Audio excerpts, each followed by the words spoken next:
Hello everyone and welcome back to Rogue Trader Warhammer 40,000 game. In the previous episode we got betrayed and we was broke down in a chamber where the trade contract or trade something is, and we managed to escape because there was the sentinel who recognized us as an heir to the Rogue Trader. Always keep your eye on the prize. And we could get help from the sentinel.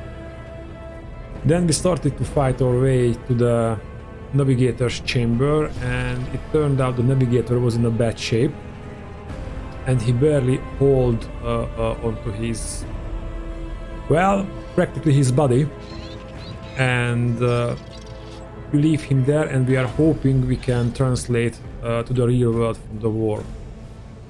And now we are on the officer's deck and heading towards a rallying point because one of the other air started to rally the troops for a counterattack of the heretics.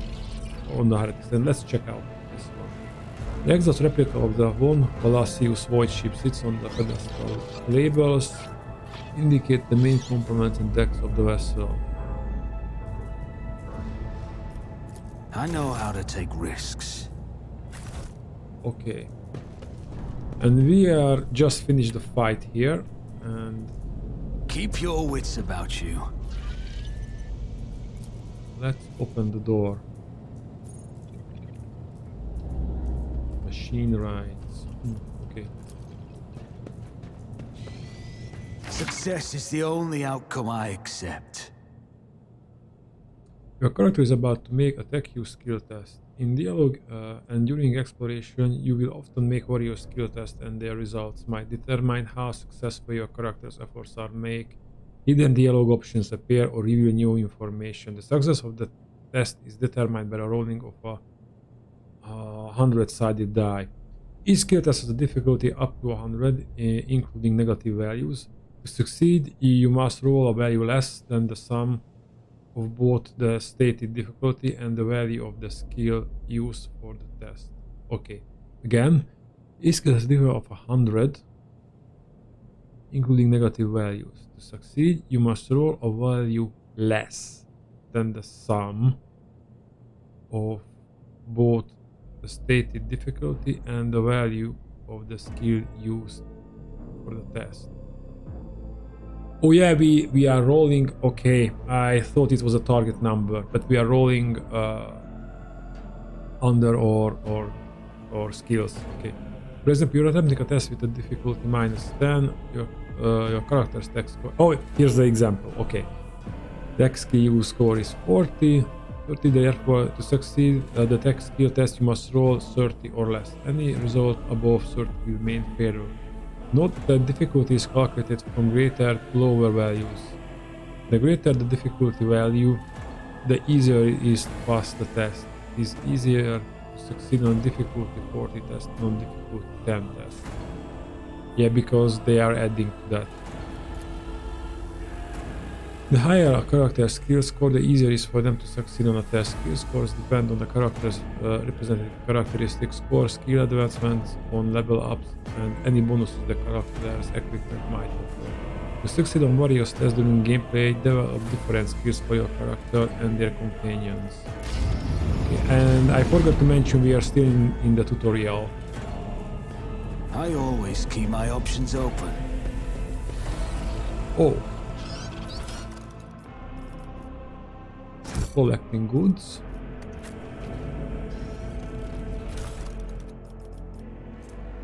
Melt a charge. Explosive devices. Okay, and operators got the wheel again. +3 for tech use. Okay, and I think I equipped my character with it.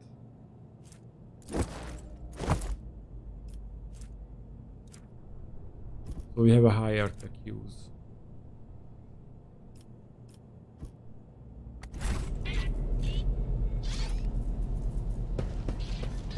And I guess... Oh, we can open this door. Tech use. Or demolition charge. I see. Or we can... That's search how for it's a key. done. Okay, what's that? Restore the power supply. Let's restore it. Just as I planned. I always have a backup plan. Oh, and this cogitator was oh, okay. I try again. Cogitators are the computers in Warhammer 40k. I wonder if it's... It looks like it's for this door, but let's check out. Success is the only outcome It was for this door. All right. More loot.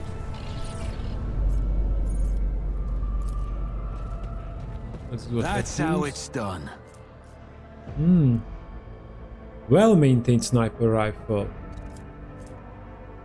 And the multi-key is an universal lockpicking tool. Okay. We're collecting it and I'm already changing the shotgun. No, where's the well-maintained sniper rifle?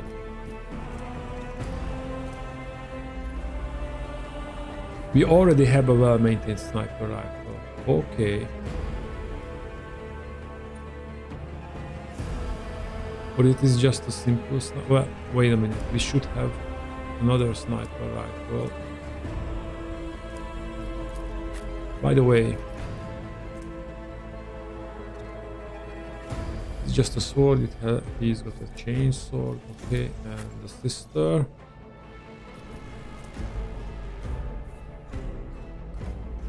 Unfolding. Well, this bolter is not the best.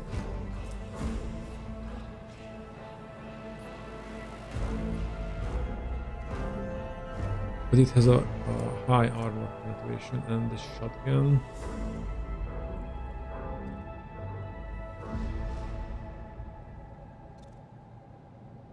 Maybe...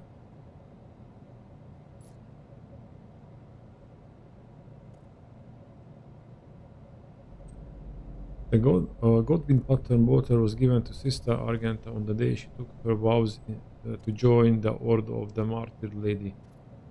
Unfortunate. Okay, I want to know about this more. Info. Unfortunately, despite its illustrious name, the gleam of its metal has dulled after years of travel and encounters with horrors untold, and the sacred prayers engraved on the barrel have been worn smooth in places. With every shot it fires, another spark goes out in the halo of sanctity that surrounds this noble weapon. And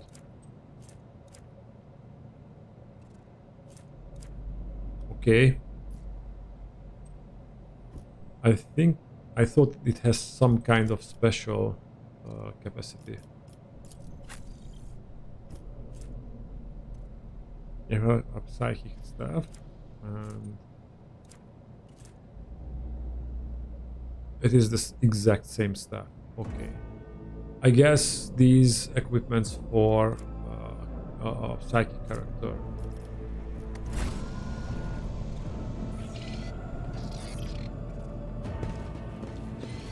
There's something. Rise to the well. top or get left in the dust. Okay, that's an important thing. You've got a medic. We are the spearhead of the Imperium. Oh, he's got one. Let's put another one there, just for good measures.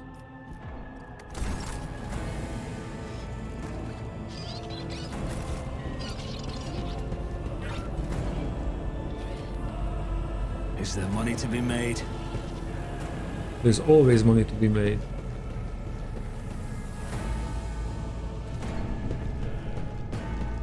Anything here? Let us not dawdle. Something is here. Titles and authors are printed in gold in the spines of the books. The library contains The library contains works on Imperium theology, law, codices, biographical sketches, and chronicles of the greatest military conquests of the First Expanse and the Khalid sector. So we are in the library.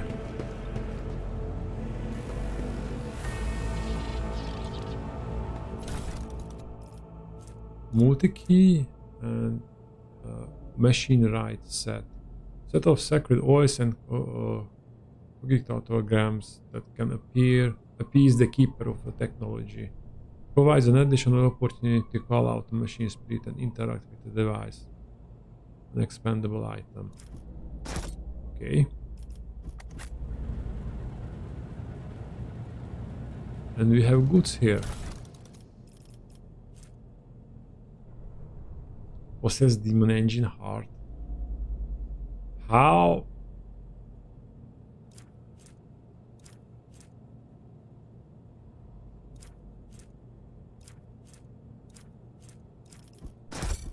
Okay, I just wondering how did those crystals made to the ship? There's also something.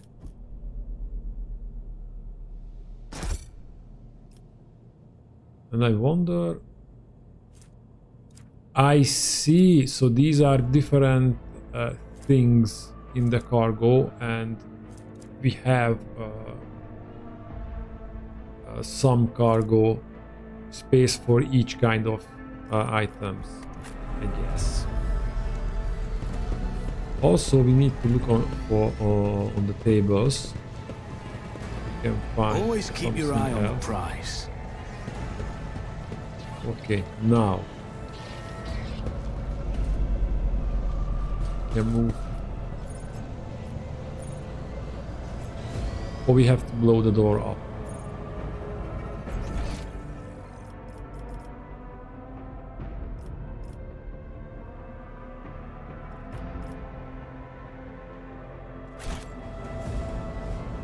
We must? Yeah, I think we must blow the door.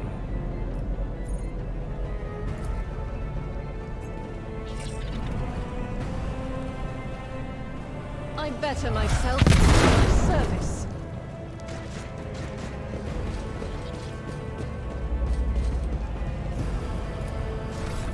Okay, let's quickly level up.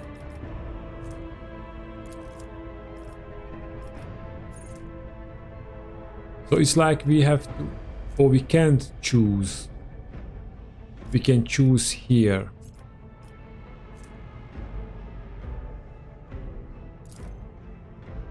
It removes all exploits from the target to decrease the target's dodge, parry, and armor by something. Okay.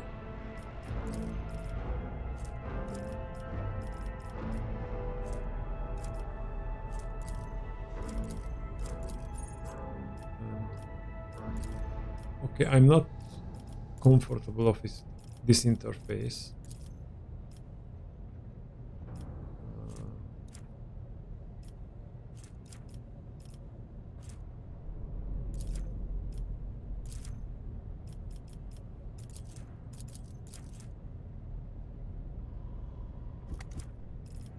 Okay, how can I improve ranks available? Or it may be cast to ranks. I can't see any ranks here.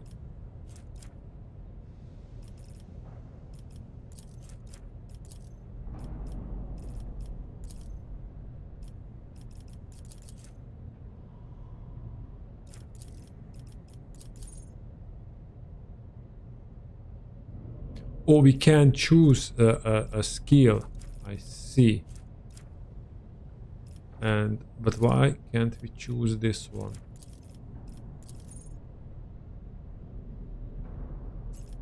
I don't see any costs.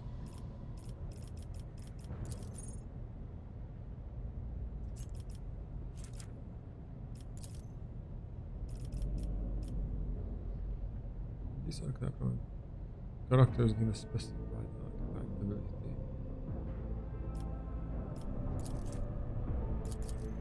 Or we just got it and we can select a skill.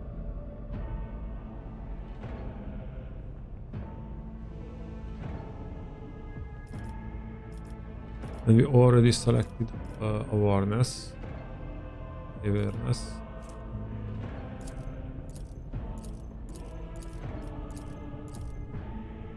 So we can select one from these. We already have a good medic with us, so let's select Lord Xenos. Or we can't select it.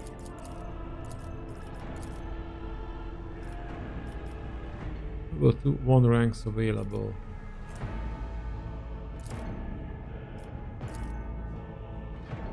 Or, because we get this by default, I say complete and we get this. Okay, now and if we go I back always here, have a backup plan. remember to advance. Okay, got it.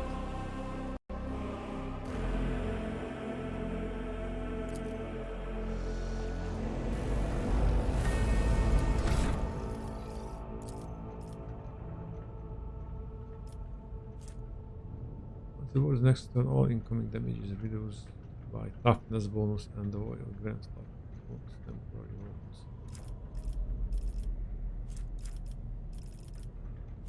Okay. How?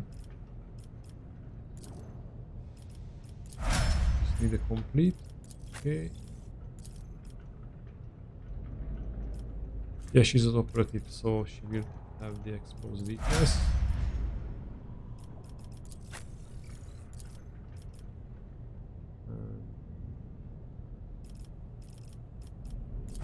And she will get the soldier limit removes the winded effect until the end of the combat. The soldier gains following bonuses.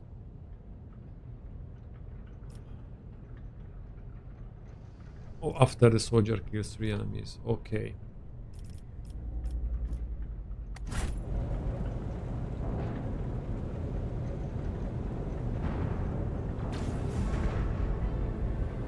That doesn't look very good.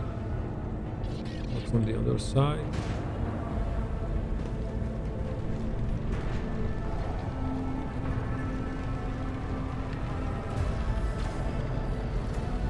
We have some goods here.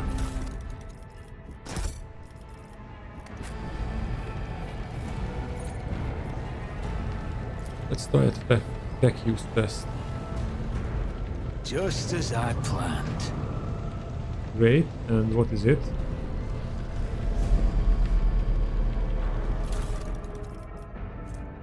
Dex officer helmet. Little bit of armor. Okay. I think Your seneschal is always there for you. because you will be in the middle of a fight.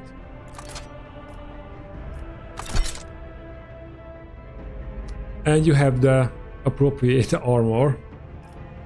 You get that helmet.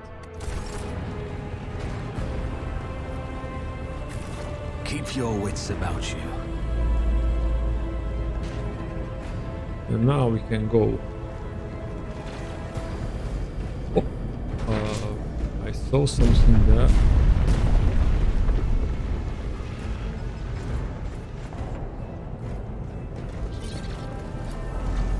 The bench and even the cogitator from its proper torn from its proper and stag in a raw semblance of barricade.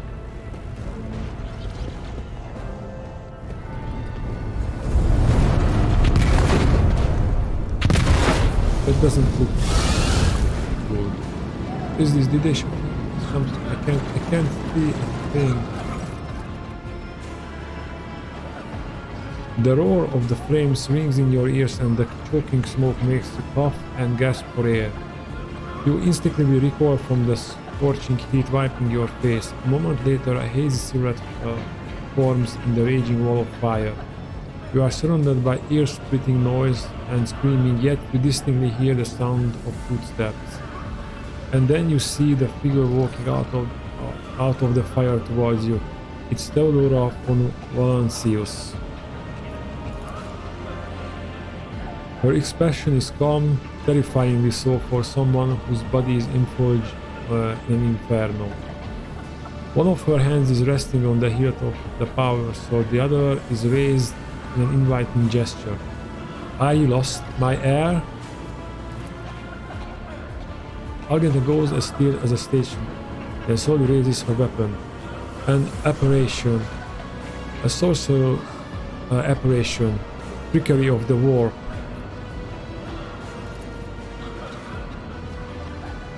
Sister, you will lower your weapon. Despite his commanding tone, Abelard does not sound too confident. He is standing at the rope leader and you notice a muscle in his cheek twitching. Threatening the Lord Captain is outrageous.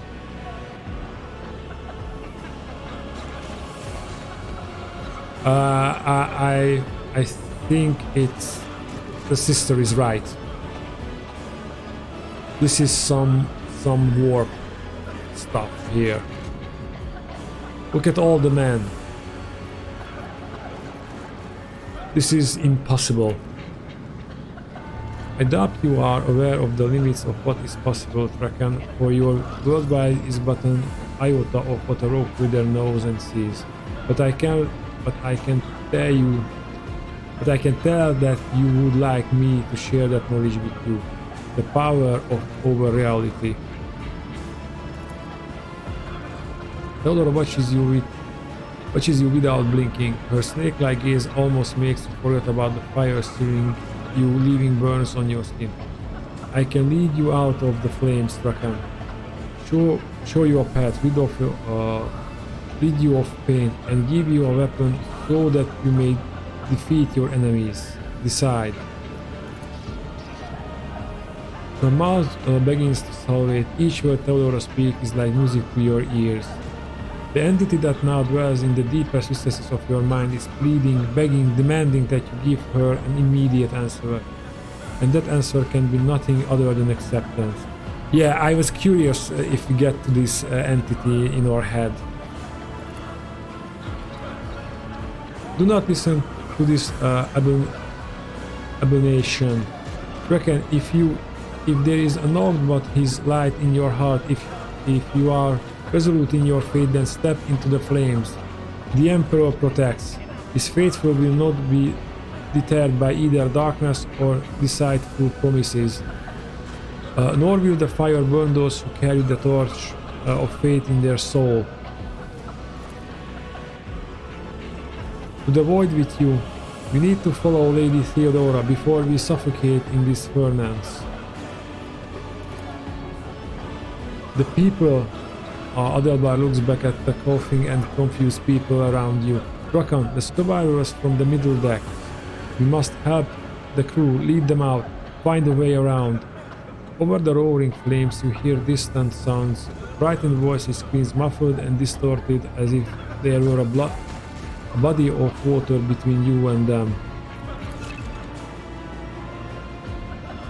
On mission, sometimes your character will have to make tough decisions based on their values, interests and goals.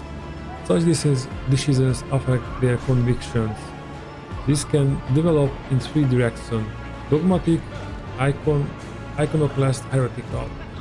Each includes 5 ranks. The higher the rank, the more zealously the character follows their convictions and more noticeably the world around them reacts their actions and decisions. Promotion through the ranks of each of 3 directions opens up access to new dialogue lines, events, unique abilities, and also changes the attitude of others toward your character. Also some items can only be equipped by characters with certain convictions. When one of the conviction branches reaches rank 3, totally it becomes the character's main focus. When that happens, the other 2 conviction branches cannot be raised above the rank 2 adherent. Your character's allies have convictions of their own as well. Okay. Then we'll miss our chance to meet up with Ed. Idira breaks off and starts talking violently. Her knees buckle and she looks like she's about to fall. Kraken, what are we waiting for?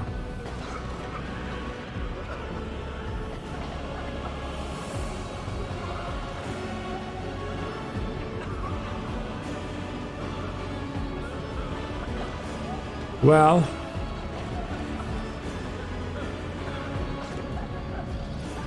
I think this will be... I don't recognize this word, the iconoclast,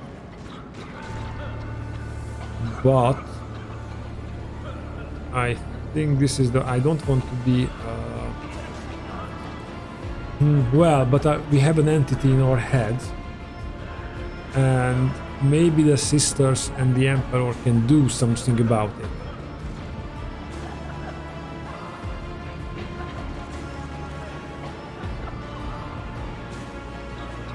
Okay, from the beginning I agreed with the Sisters of Battle, so I will follow her advice. I think in this situation our character thinks she's know more about this situation than we do.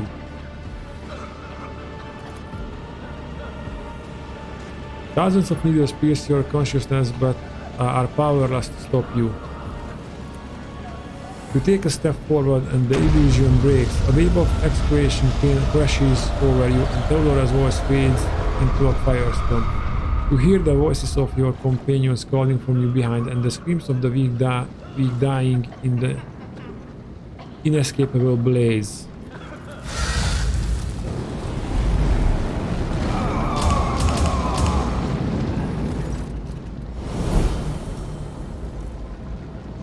The blinding inferno, the harrowing fire, the all-consuming storm releases you as you step out, barely able to stay on your feet. The blood is pounding in your ears, drowning out the world around you. Your eyes caked in soot and burned eyelashes refuse to open. Free from the flames to take 2 more steps before collapsing to your knees. The rush of blood in your temples and the horrible pain all over your scorched body could cloud your mind before suddenly retreating as if driven away by some mighty will. A new strength spreads through your veins, and despite the wounds, your body is once more ready for the trials and struggle. You open your eyes and see a glow with warm light before you, the Aquila, the sacred symbol of the Imperium. Of course we see the Aquila, we are standing right on it. In the next moment you are struck with another realization. The repulsive presence, the one has plagued your mind since what surrounded you, is gone. The fire seems to have burned the entity away without a trace. Yes, it's worth the decision then.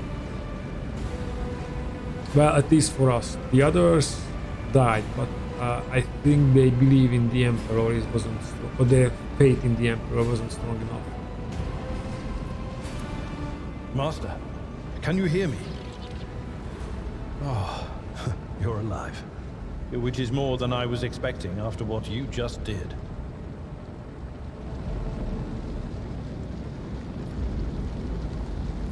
Praise the Emperor. We passed through the flames. How can this be anything but a portent? For so it is said that the Emperor will bless the worthiest and most steadfast in their faith. And maybe we convinced Argento that we are not traitors as well. Behind Argento you see Indira Plus doubled over in a fit of nausea. The rest of the people who were following you have withered away in the fire that continues to rage mere 2 steps away from you.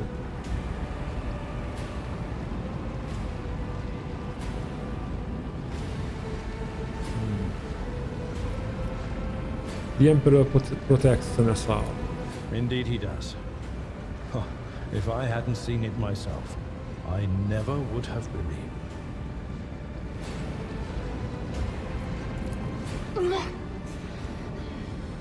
What happened to Lady Theodora? Did she follow us? She never was here. There was no Theodora, witch. There was an illusion, a temptation, a foul taint that tried to lead us astray.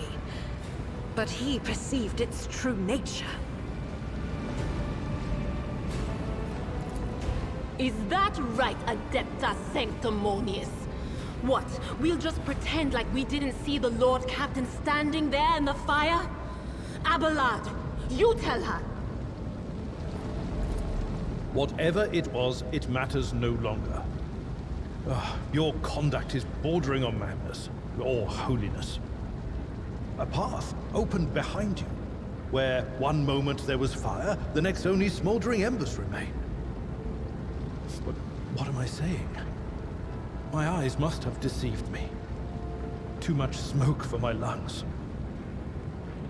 Truly, would you have received wounds like these if there had been no fire?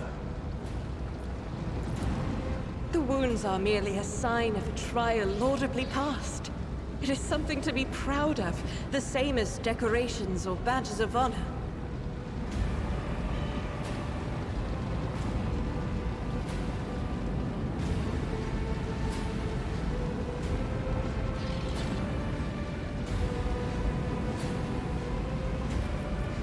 I feel fine.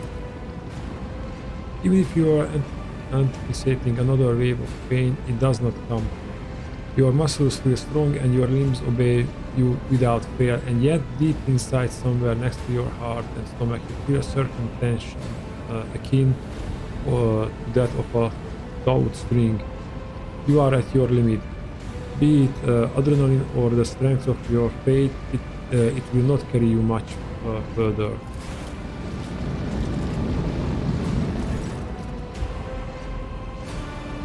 Adult Hardwon, Valsaneo stares at you without trying to hide his astonishment and tradition. Rakan, do my eyes deceive me? I could swear that I just witnessed you step out of a pillar of fire, with the rest following you in your wake.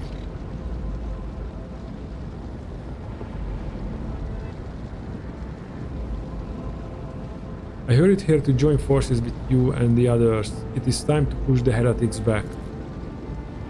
Indeed it is, Rakan. Edelhard makes the sign of the Aquila and gives you another look, this time one of concern. Your wounds.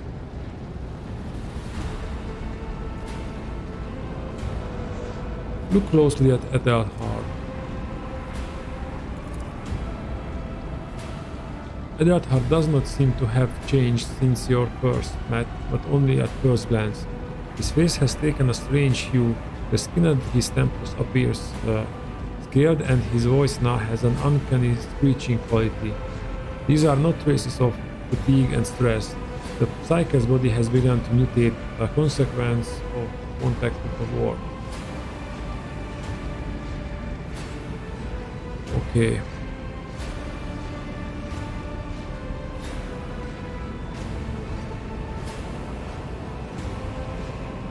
You're not in the best shape yourself, Edelhard. The Psyker grins back at you. Notice the signs of my blessings? Have you, Drakan? Yes, the warp is taking its toll, but I'm still sane and able to hold my weapon. I fight for the one on Cyril's bloodline to the end, and if the price is the eternal curse of the mutation, so be it. I can fight at least for the time being. It's not a reply, but I think we should move on. Edelhard, not satisfied with your answer. Then let us steal our souls. Our greatest trial awaits. I have gathered everyone who answered the vox call and was able to hold a weapon. Yet, I do not see the Lord Captain or her Arch Militant in our midst. We are still receiving messages in her voice, but she is not responding to direct requests. I last saw Lady Theodora on the observation platform. When did you and she part ways? It was at this very elevator, Master Edelhard. The Lord Captain, accompanied by the Archmilitant, headed to her chambers to retrieve an item of particular import. After that, we heard from her. After that, we had heard from her. Okay, let's do that again. After that, all we heard from her were vox broadcasts. This is troubling, and the timing is inopportune. I am still receiving fragmentary reports from the bridge. Conrad Voigtweir was spotted there, and even what scant intelligence on his activities I have reminds me of description of a sorcerer's rituals. If the traitor has resorted to witchcraft, we must stop him at once.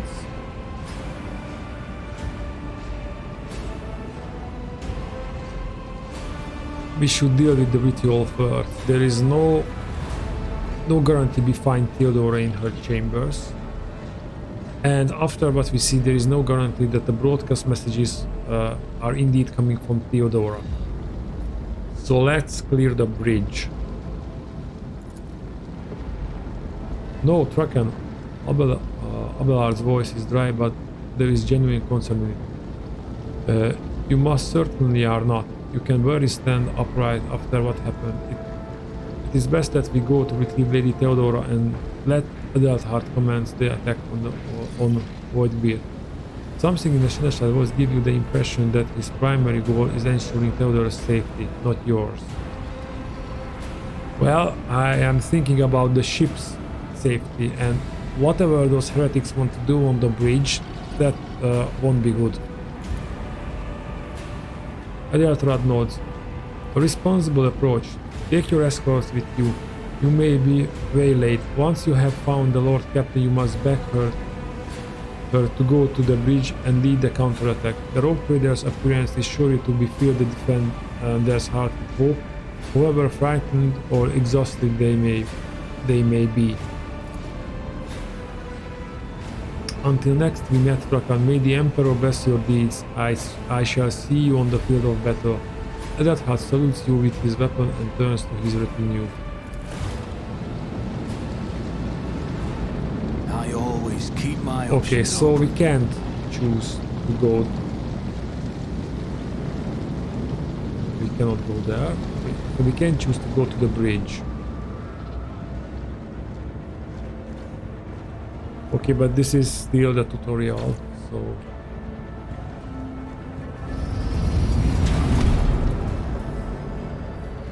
Before Rise we go to the there... top or get left in the dust.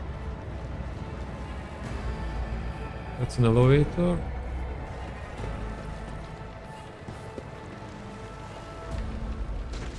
Oh, we have goods here. Fires. Ioctane Prometheus cast. Always keep your eye on the price.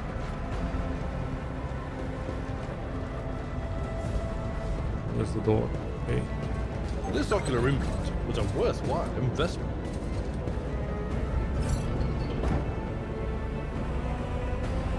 Saving game is impossible. I don't like that.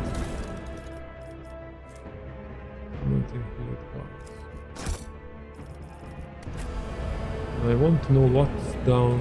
Over there. We have more goods.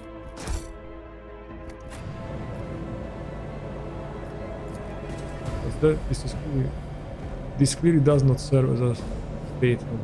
The generators, machines and crude wall panel indicate that it is a maintenance module from rather than an area of receiving guests.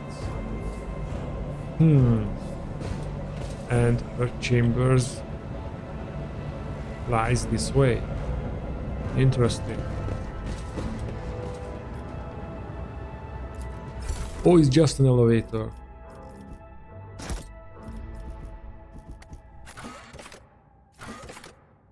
Lord Captain's quarters.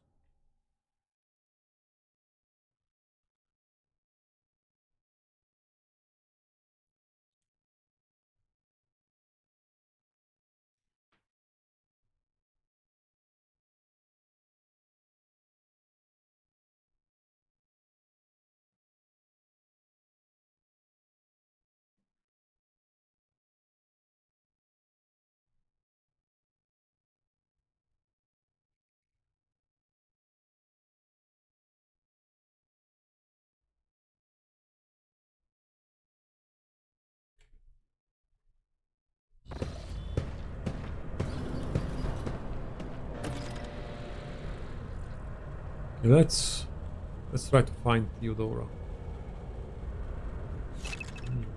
Items and conviction. You have found an item that can only be equipped by characters of a certain conviction rank.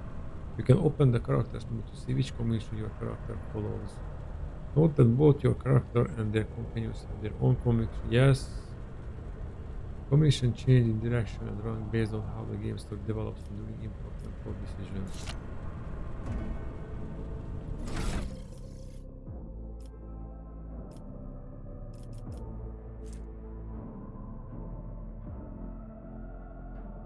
We have an old injury? Okay. I think it's from the fire. And there's the conviction. And we have follower. And it gives us grim determination. The road trader and their allies gain +10 to survive with 1 wound instead of falling unconscious. Belief in the value of human life and freedom, faith in the power of goodwill capable of overcoming the horrors and dangers of the universe without the need for artificial prohibitions, the desire to seek out common ground and compromise rather than uncompromising destruction.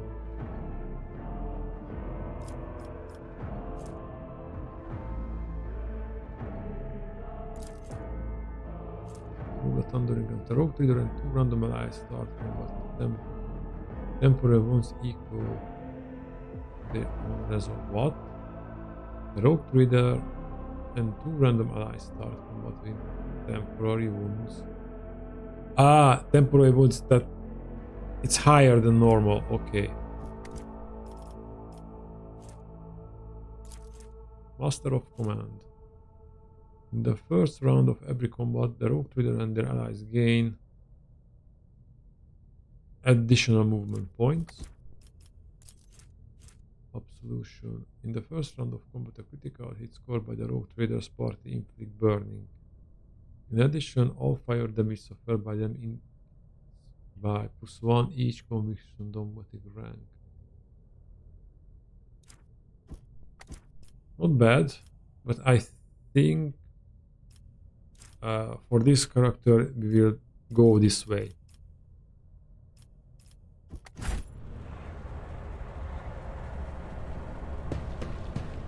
And I'm at your service.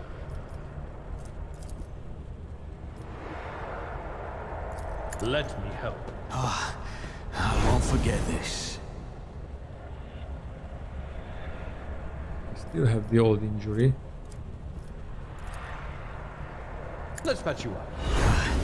I owe you a debt. Okay.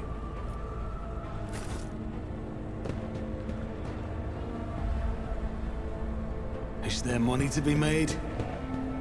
Maybe. Let's...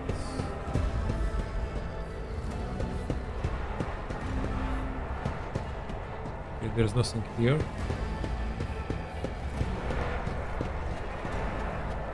This is the bathroom. Wow. And it's still working.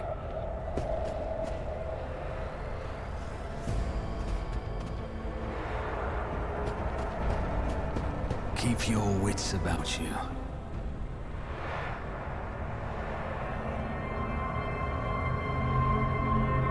Well, we are in trouble. We got some kind of warp entities here.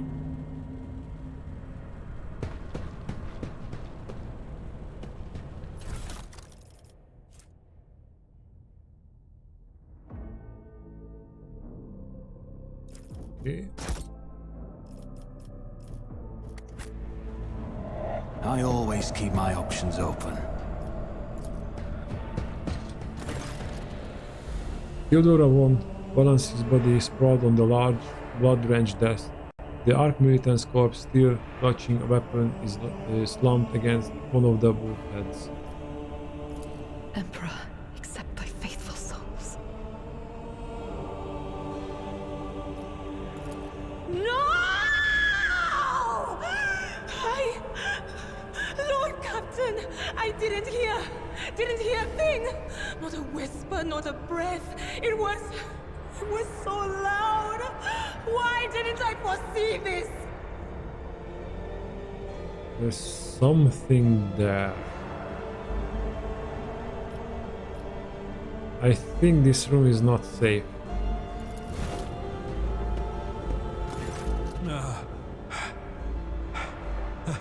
Lord Captain, who would even dare? Unless that rat, Whitebeard.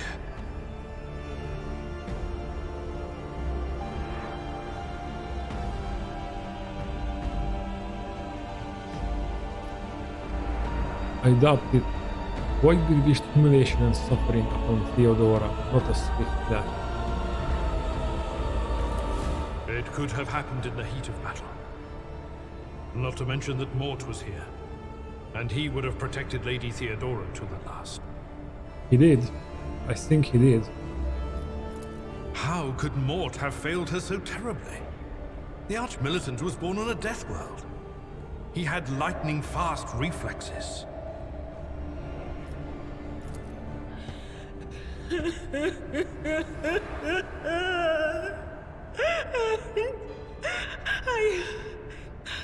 I can look at things in my own way. If you find something that might bear the imprint of the killer, just give it to me, and I'll try to see what secrets it holds.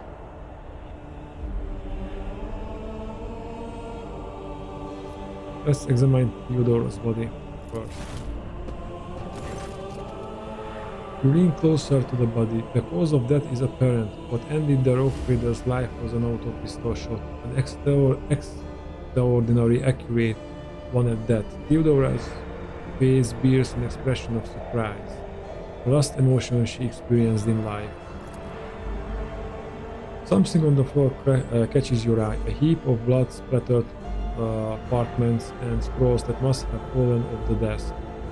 As you lean down for a closer look, you'll notice something else, small shards of glass scattered on the floor.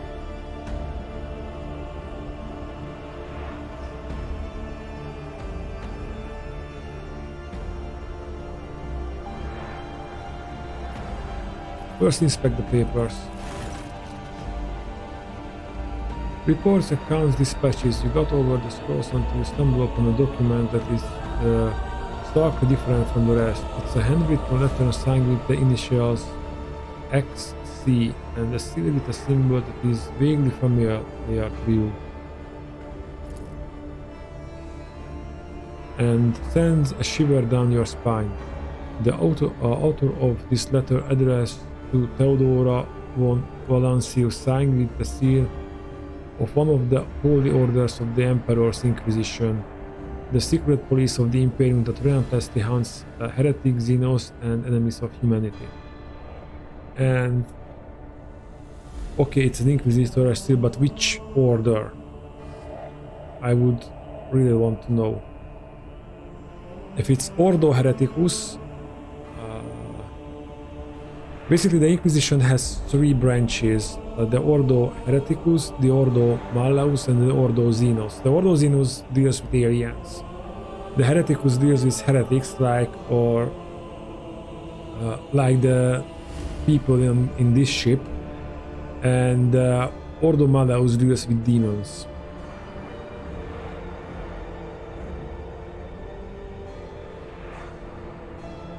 Inspect the shards by the desk. It is difficult to say what exactly was broken. The object fell on the floor, and that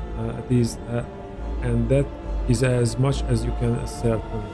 Upon closer examination, the shards appear iridescent rather than completely transparent, as if they had been submerged in promethium.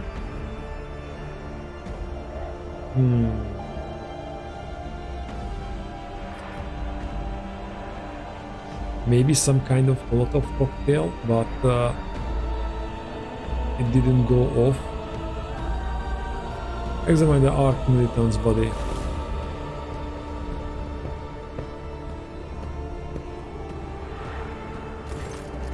An auto-pistol shot went straight through Moore's forehead, spraying the floor and the furniture around with blood, brain matter, and shards of his skull.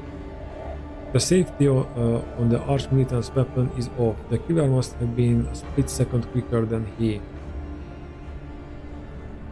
Irida, what do those shards tell to you?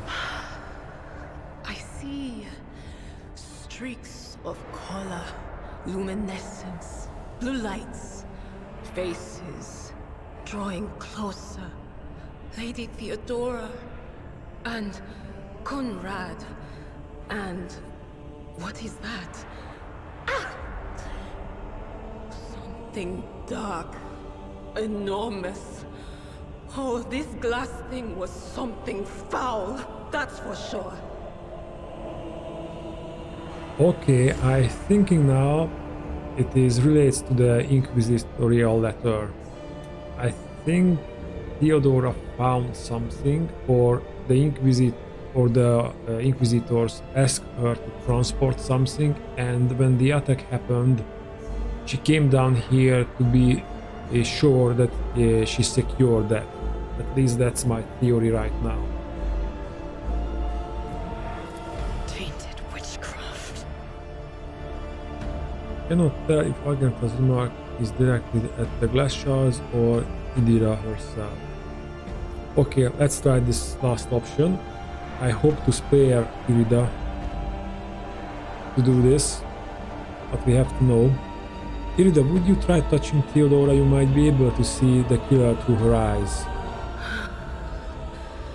It doesn't work like that. I can try to read the memories of objects, but dead bodies are a different story. Something like that would require her soul. And after what we saw on the officer's deck, I won't risk searching for it in a warp. Okay. That's reasonable. We had best be on our way. Yes, the crucible of battle calls to me once more. No, wait! We must see if we can find anything. I agree. Idira, you can't bring her back. Let her go. I didn't think about that. I think we might find something useful for the upcoming fight, maybe. You'd give up so easily, old man? I expected as much from the sister. It's not like she has a heart. But you? Oh no. I'll get to the bottom of this. I'll find the one responsible for murdering the Lord Captain. And when I do, that scum will regret the day they were born. I always have a Before backup we plan. go to the bridge, we collect some goods from here. A rogue trader's cloak, +5. Transport sacrifice for each enemy in a 2-cell radius.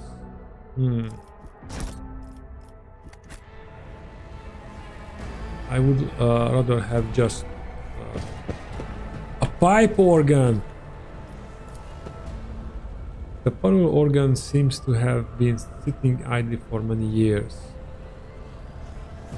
Okay, if we get to this quarter, we absolutely need to learn how to play this thing.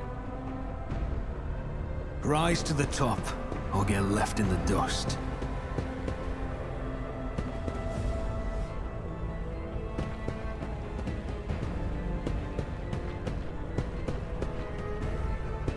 Let us not dawdle. Okay, don't have nothing here. And these are frost marks. Some warp thing has happened. Beware the eye of the witch. I'll turn you into corpse starch. What's that? Combat servitor.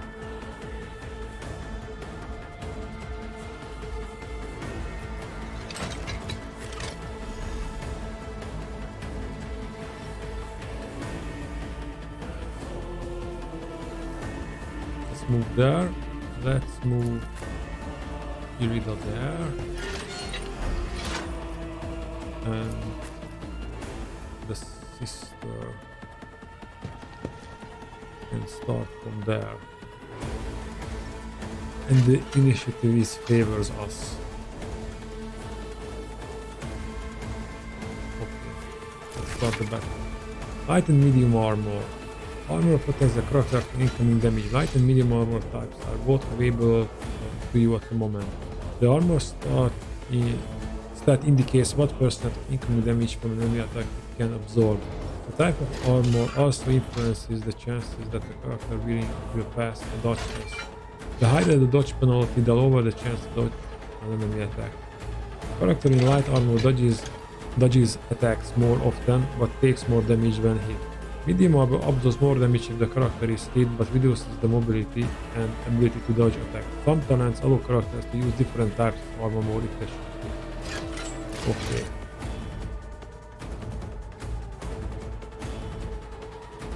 Let's do a charge.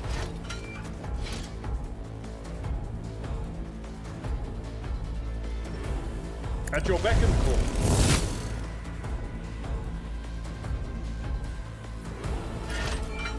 And then we'll do a cleave. I will do my once to a target. And we couldn't cleave that way.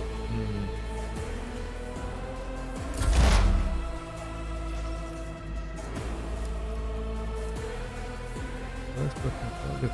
Decrease the target's dodge. I just want to On it. analyze the target, and we can I'll see to it personally. surefire plan.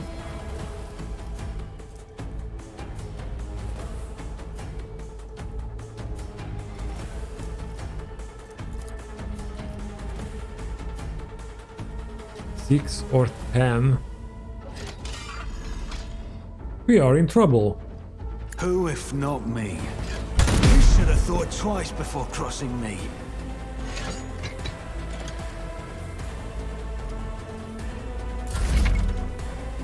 Enemy status.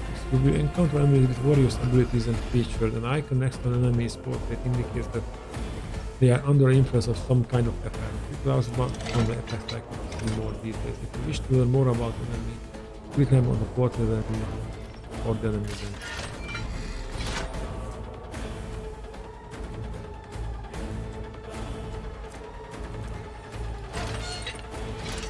Wow.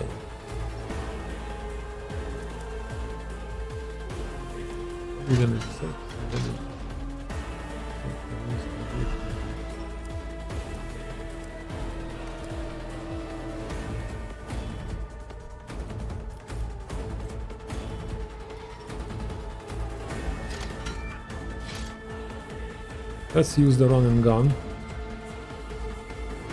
Faith without deeds is worthless.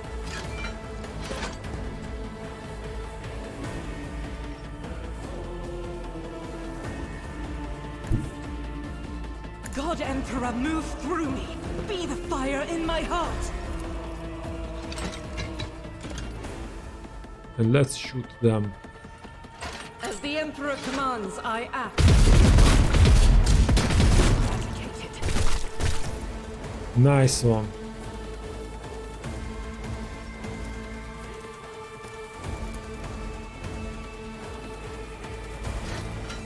That virus. Yeah, this momentum, special combat resource required for using unique abilities called heroic act. This measure. This ability can only use one spell for the entire party.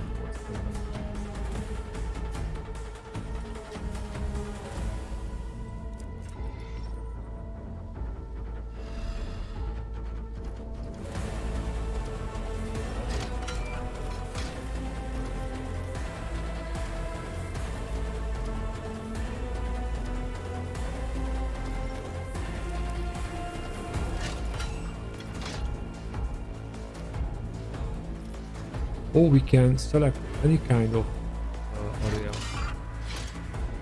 But let's do this That again. is for the weak.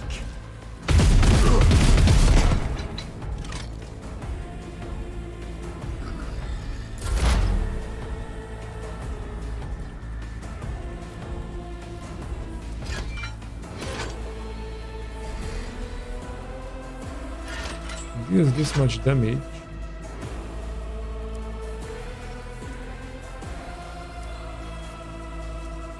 Forewarning. Let's put forewarning on him.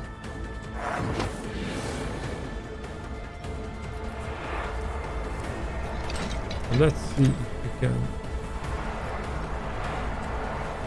Yes, we can direct the lightning in a way that it won't hit Adalbert. So let's do that. But before we doing that, let's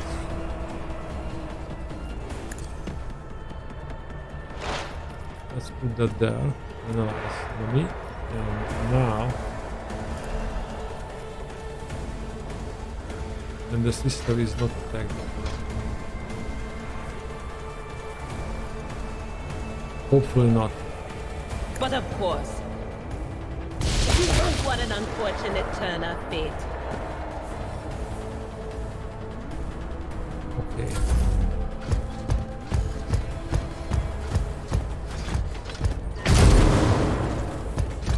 She dodged the attack.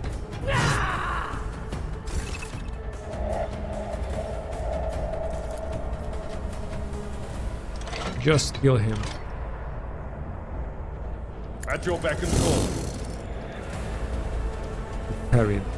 We can gain a better understanding of what transpired in combat by checking the combat log. All actions performed by your character and your companions and enemies are recorded in the combat log in the bottom right corner of the screen.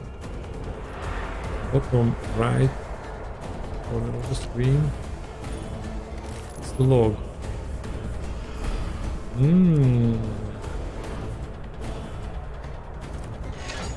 Okay. This is very helpful.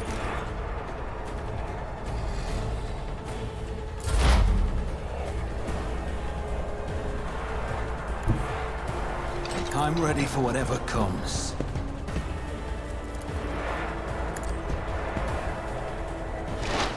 We have to deal with the servitor. I'll make it happen.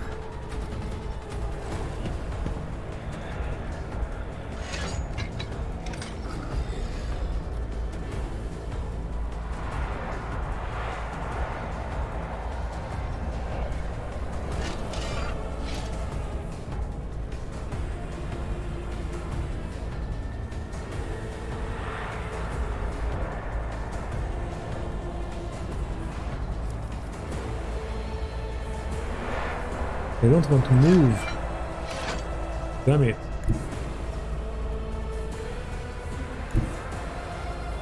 Let's move there. I didn't want to do that.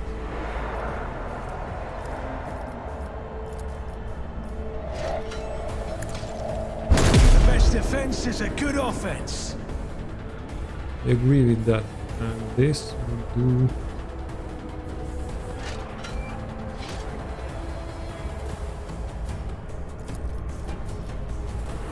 I won't stand for What is it. under? Okay.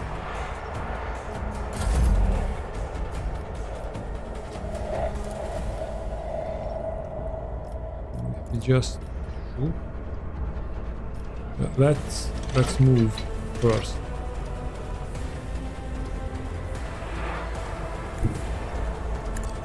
Into cover. That can shoot through him. As the Emperor commands, I act.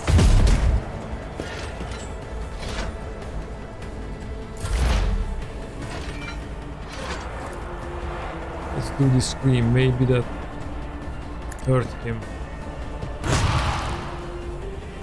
Yeah. It bypasses the armor.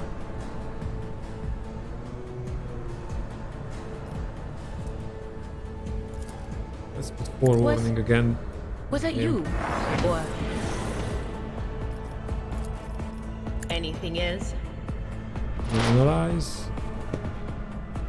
And that's it. Okay, now finish him. Indeed.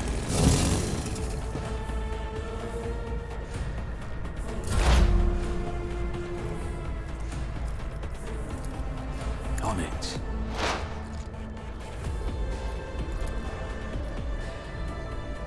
I'll see to it you never stood a chance.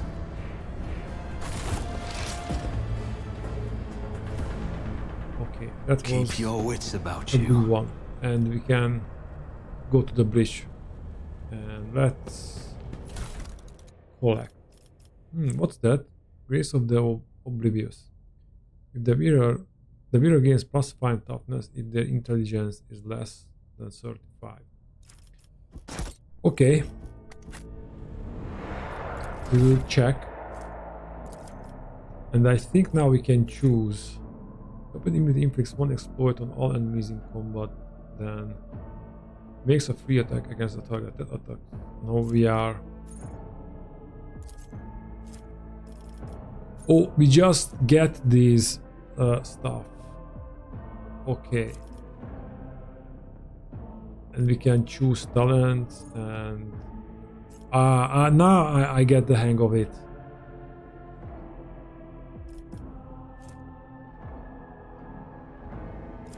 And it means we have... No, I don't want to. Inflict despair. Sharpshooter. If the operative has not moved this turn, they gain person's skill and damage for every 5 cells between them and the target. Inflicts an exploit even on enemies which are out of operative line of sight at the start of the turn. Operative attacks a target affected by an exploit from a distance or is an minus perception bonus. Cells of order, the attack deals damage.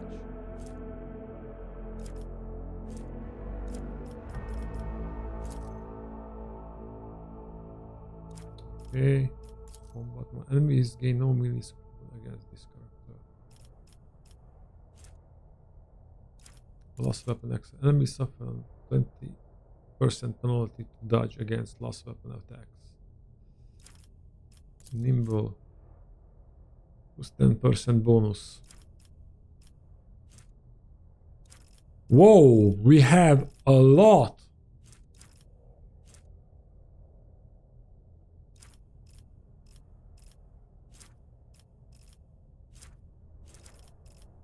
Advanced basic skill.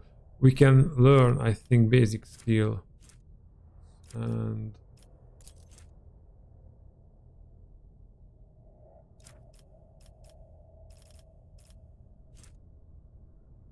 characteristic training, ballistic skill.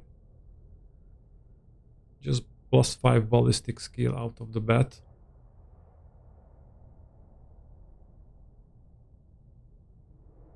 I don't think we really need that right now.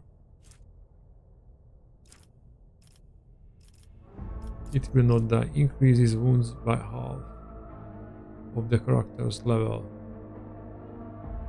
More wounds. I like this nimble because I think our character is more like a trickster and can we dodge negate from melee and range attacks.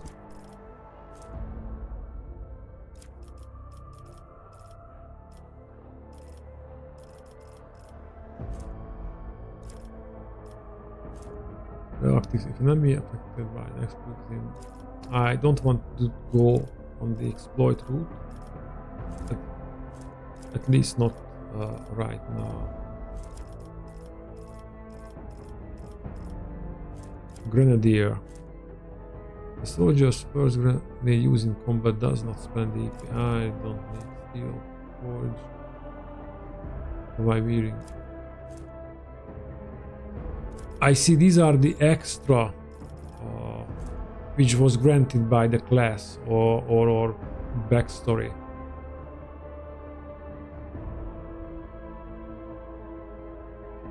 Killing plan. The bonus damage of surefire plans is increased.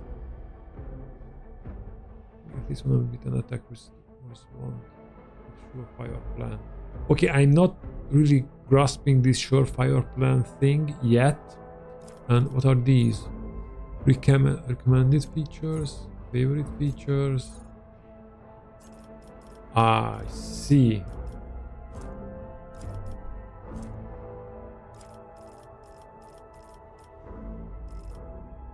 There was a few with the operative attacks and enemy that is full wounds. The attack deals more damage to that enemy. Weak body weakness also reduces enemy toughness and willpower for 1 round. Yeah, that could be very good. Tide of next level operative triggers and exploit on an enemy.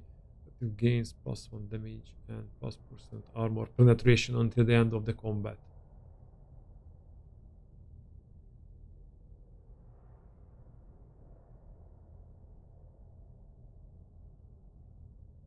We need this to penetrate armor.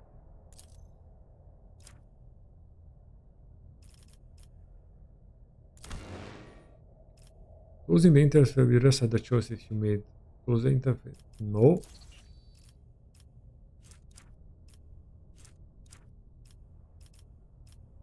And these are the ranks we have to go through. I see now.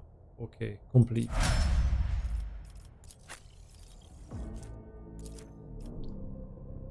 And it said 16 level. 1, 2, 3, 4, 5, 6, 7, 8, 9, 10, 11, 12, 13. Okay. Some maybe 1, 2, 3, 4, 5, 6, 7, 8, 9, 10, 11, 12, 13, 14, 15.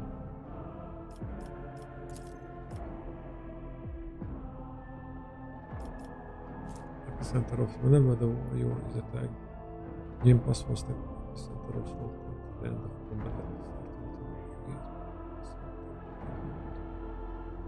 content.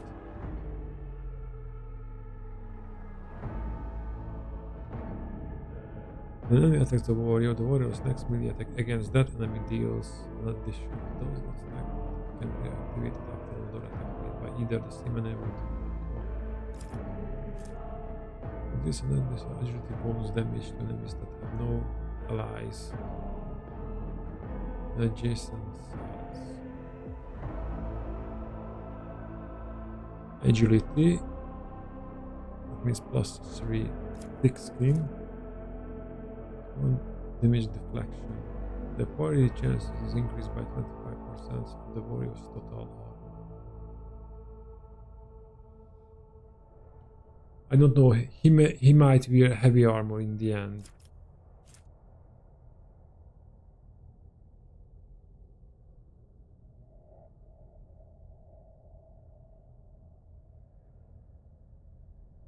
Ramming speed.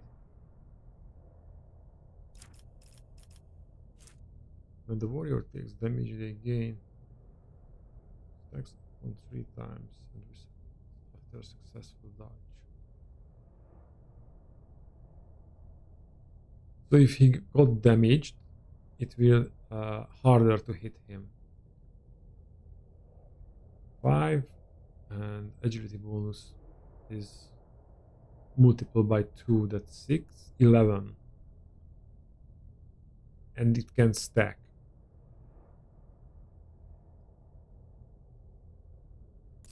Let's go with this one.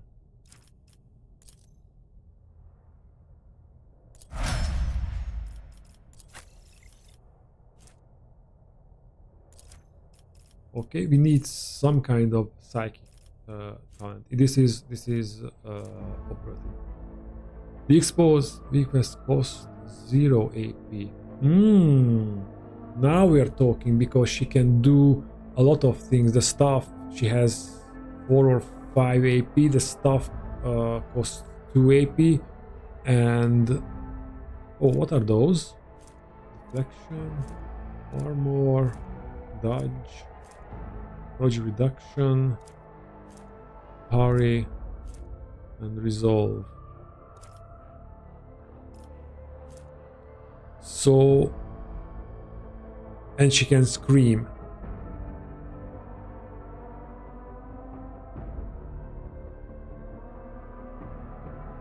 So yeah, I think we will do this.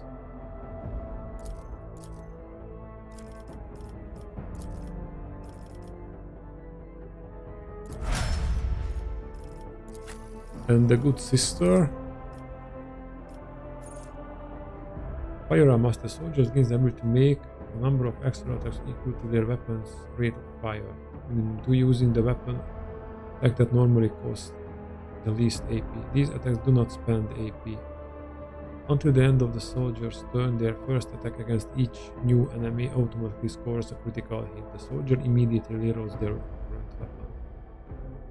Okay, and we need to make her more accurate. Rapid reload. Reloading costs -2 AP less. Minimum 1. The first reload in a combat does not cost AP. Rack and ruin. After the soldier deals damage to 3 different enemies, the soldier grants more damage for their next attack in the current combat. She is not good with the gun. For each adjacent ally, the soldier deals more damage. Unpredictable. Critical hit chance. The soldiers deal damage, their critical damage is increased by. Exploits for cover efficiency is increased by 10% for full cover, and 20% for half cover. Okay. Integrity. While at full wounds, the soldier has +10 ballistic skill and 2 movement points.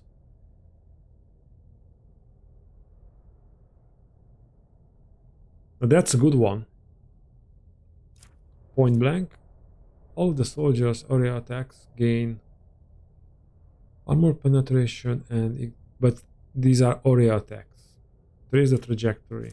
Whenever the soldier successfully dodges or uses cover against an enemy's attack, they gain a guaranteed critical hit against that enemy if they hit it.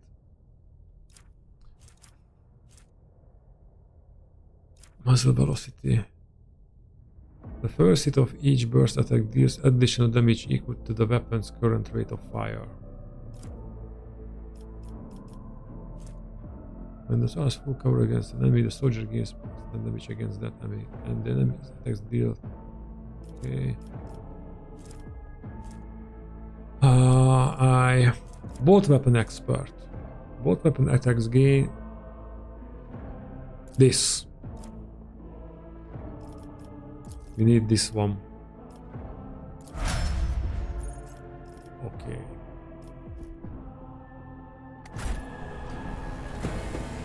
And now let's get to the bridge and stop the ritual.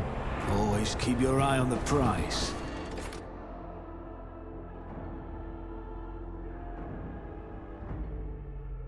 Ah, there's the bridge. Okay.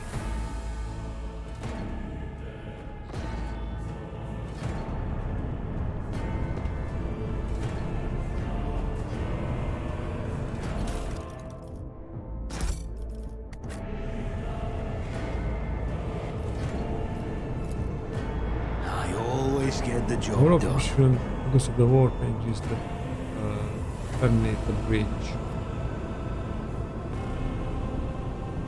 Things didn't go well here. The first sacrifice opens the eye. The second sacrifice draws its gaze.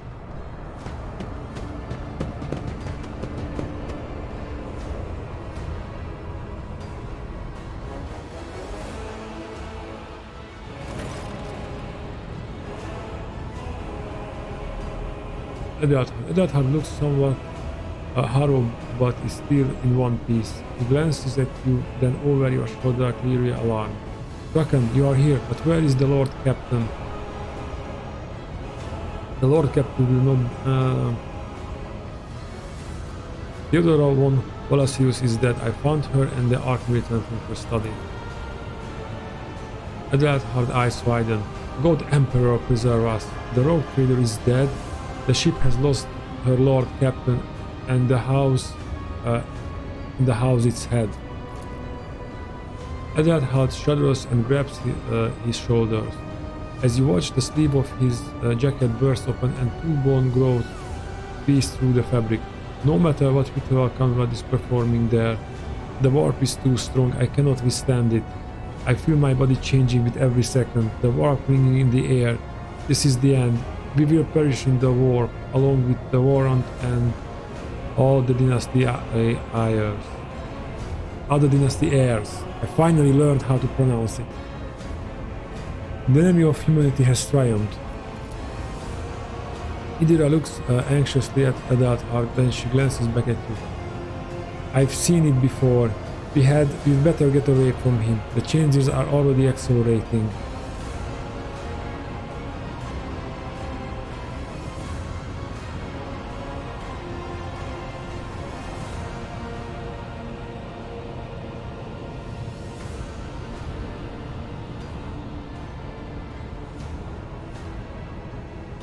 The ship can still be steered out of the warp, but we must first restore communication between the bridge and the navigator's sanctum.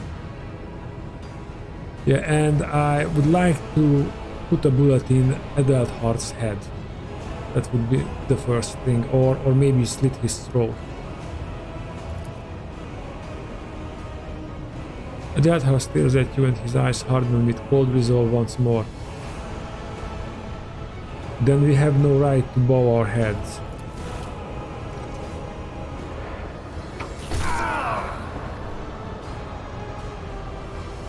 He's suspiciously alone.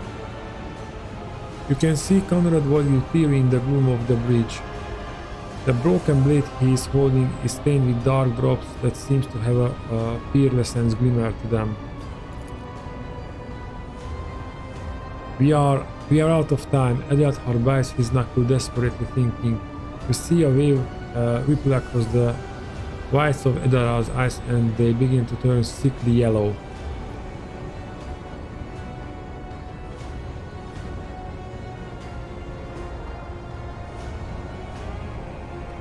Ready your weapons. If we are to die this day, let us die with honor. No, Draken. To die altogether is to allow the flame of the dynasty to perish in the dark. No, it will not be like this, not today. Edelhard lowers his head, then he sighs and locks eyes with you, his gaze cold, haughty and fanatical. The ritual will not to be completed. Yes, that's why I wanted to grab our weapons and kill Voidgear. I take care of it, and you see to that the voice breaks from the warp. Watch over our realm, and farewell. Accursed traitor, a time will come when you will bleed for her ladyship Theodora's murder. Remember my words, Remember my words, for they are the vow of he who marches towards his death. What? Theodora is dead? Voidgear stares at you in seemingly genuine bewilderment. No, that can't be. Not now. I still haven't... Your ritual won't be finished, heretic!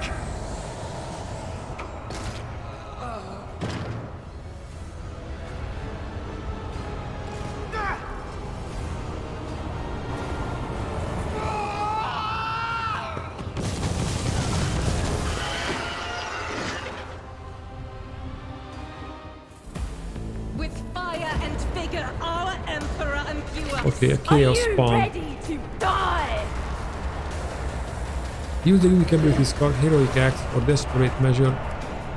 Momentum is required. Depending on the actions of your party in combat, the momentum bar will increase or decrease. A high momentum value allows the character to use a heroic act. A low value grant access to disparate measures. Both abilities can completely change the course of the battle, but every party member can either use one or the other and only once in a single combat.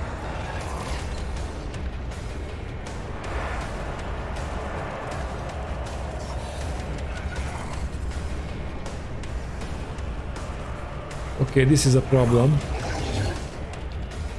And we have a few heretics with the spawn. The spawn is the problem.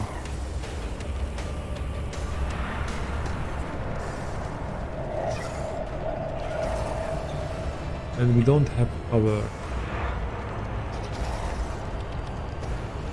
That's the only cover, but I would like to get away from the spawn.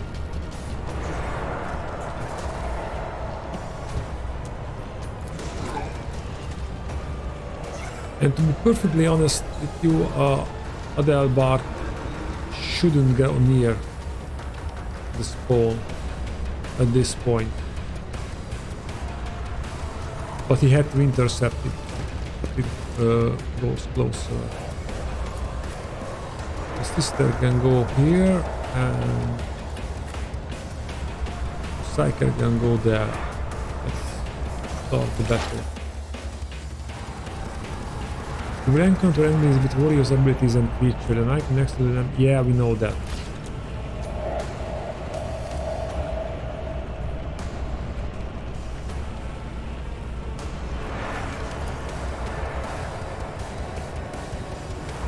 It's as good as done.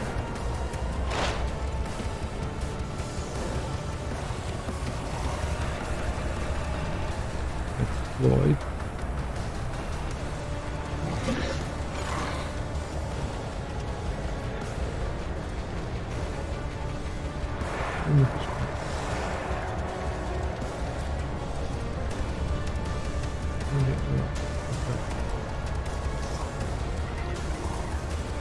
Or it can just hit us with its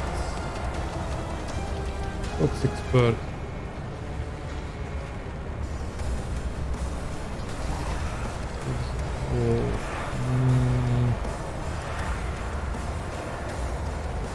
The creature devours an ally, restoring 30% of the creature's maximum wounds. Okay, so we have to kill the cultist as well.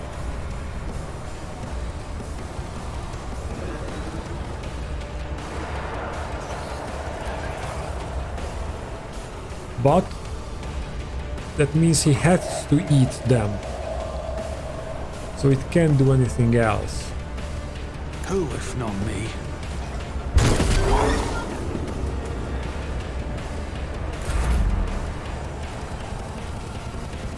Oh, heroic act. The soldier gains the ability to make a number of extra attacks equal using a weapon's rate of fire. I am his will made manifest.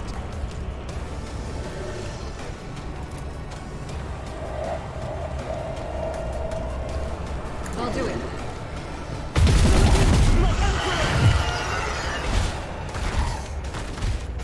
What just happened?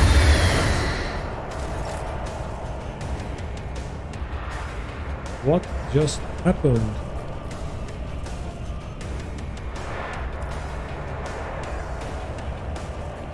And we cannot shoot again?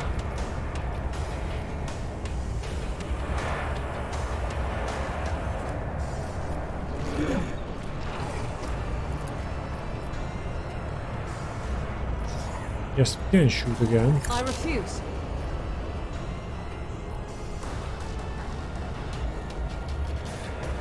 We can kill this heretic. Faith without deeds is worthless.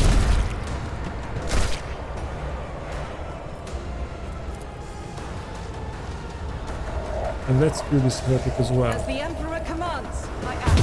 Strike is a So it cannot eat.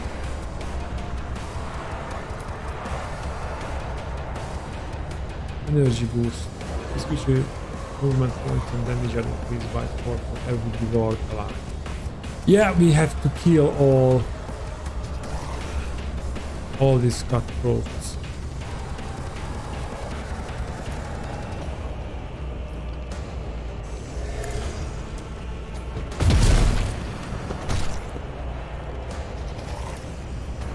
Wow. eradicated.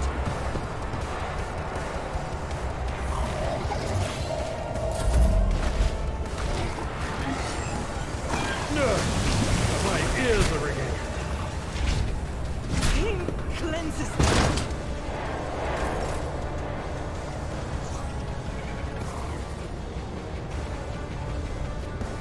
Can he charge?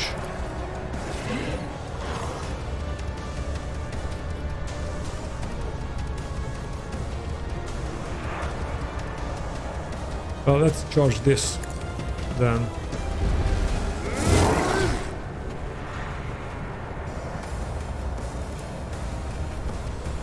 danger.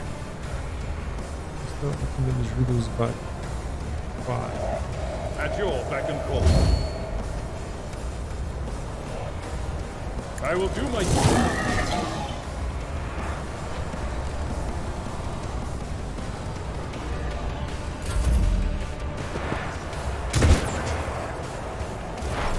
High momentum.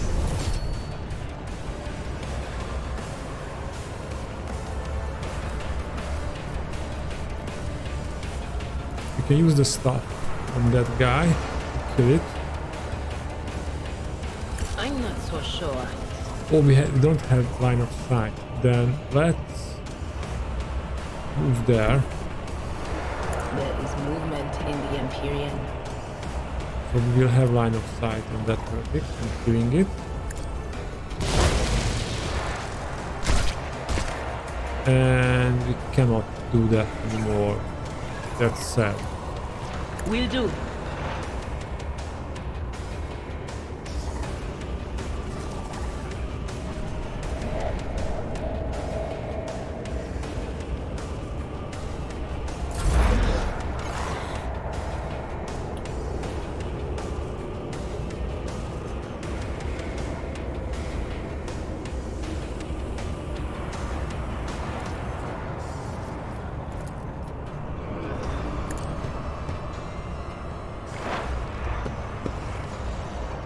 It has how many exploits on it?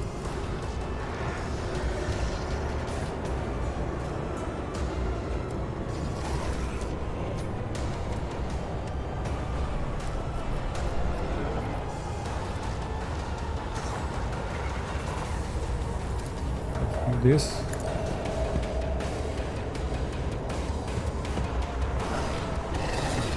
And now just shoot it. I'll make it happen. Oh, nice.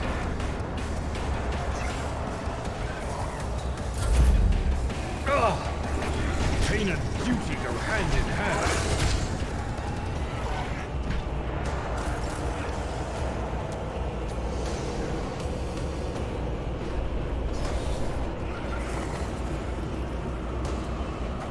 Race for impact. The one on the only officer in the line.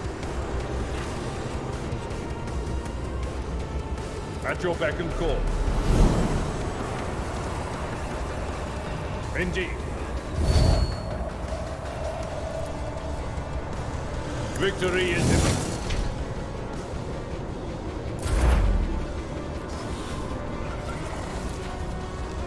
On it. Let's constant exploit.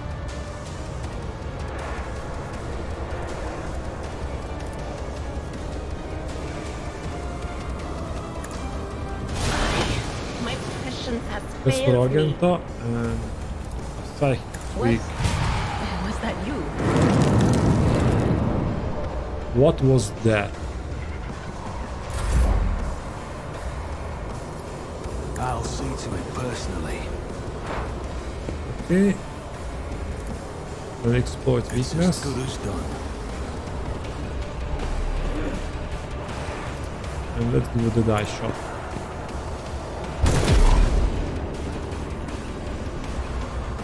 Still not enough.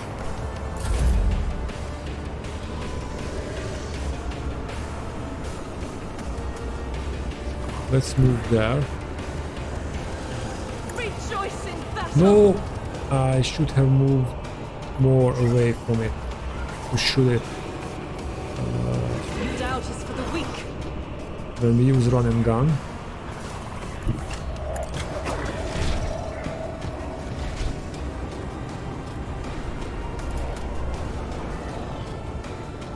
As the Emperor commands, I act. Reload. You run out of ammo. But you need to reload the weapon. Use the reload action on the weapon panel and put out the string to replace ammo and keep fighting.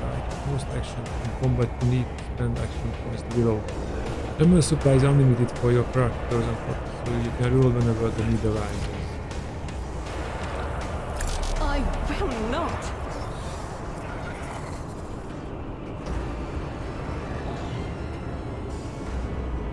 That's quite combat. Healing in combat, you can use a medkit to restore your party member's wounds in battle, treat an injury or get rid of the negative effect. If the character is injured, treated with such an effect. If the character has medkit equipped, its icon will be displayed on the bottom left. If no such icon is present, open your inventory and equip the medkit by double-clicking left mouse button it. To use a medkit, select the icon and the bottom of the screen, then click left. OK.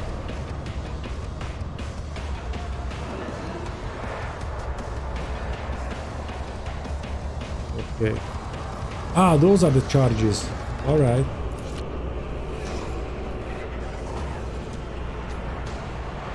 Okay, Adalbar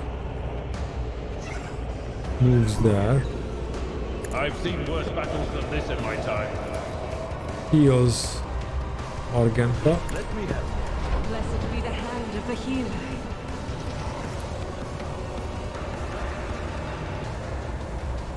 I will do and you're The back in the thing, box. and let's endure.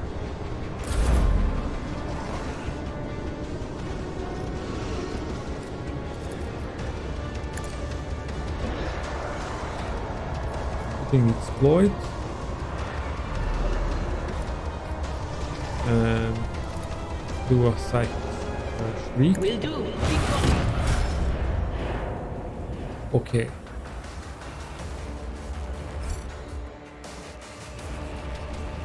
What's that?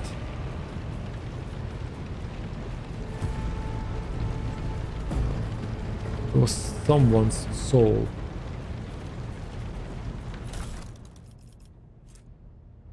Blade shard.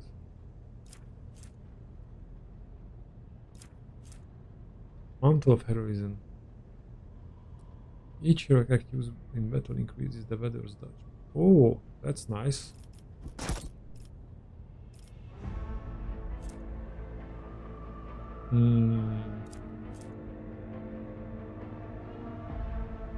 Whenever the wearer of these gloves gets an injury or fall unconscious in combat, their allies gain +1 bonus to damage.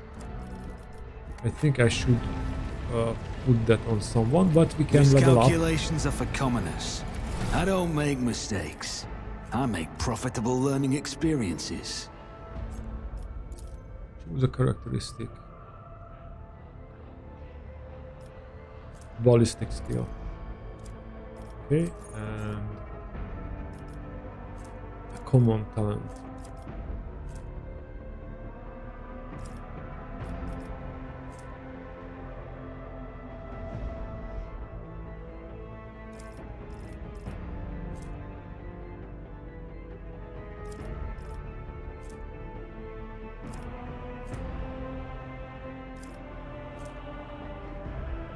Commerce, what's our we won't be negotiating, I think.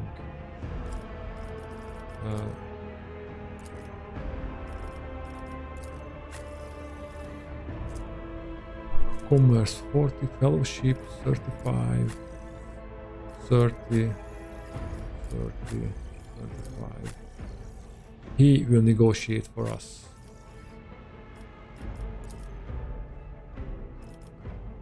So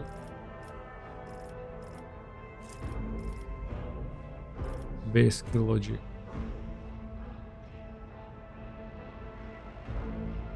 I would want a tech use.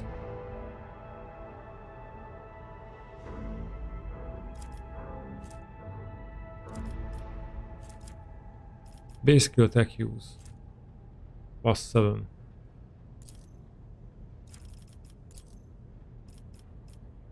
Complete.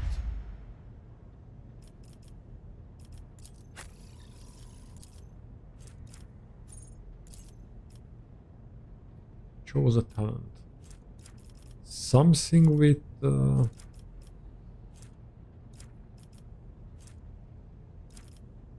Blade Fury. Each use of slash increases the damage dealt by slash by 1. Need a breakthrough. Dueling mastery.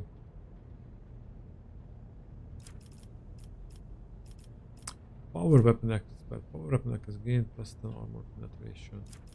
Or it will not die. Let's grant him a lot of life or wound.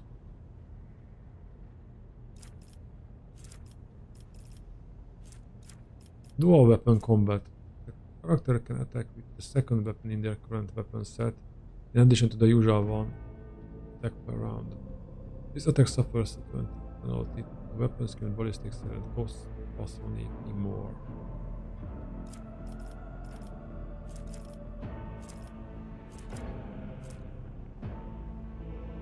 Maybe base skill commerce. Yeah. I believe commerce is depends on the character's business sense and their ability to make profitable bargains. May given access to new dialogue options. Yeah, we need someone with good commerce because we are racking up goods.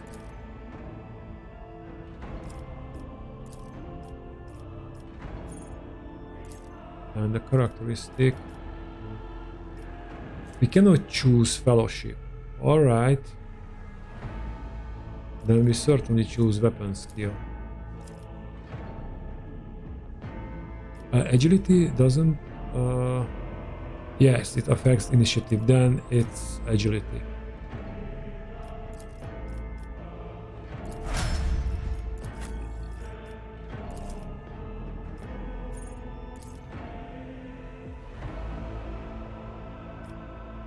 Characteristic. Yeah, I think she needs willpower.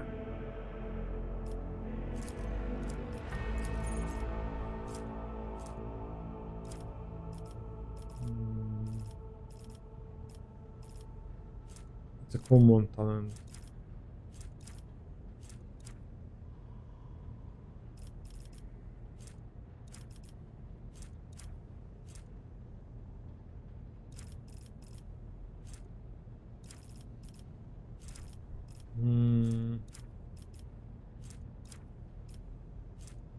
Trained weapon experts.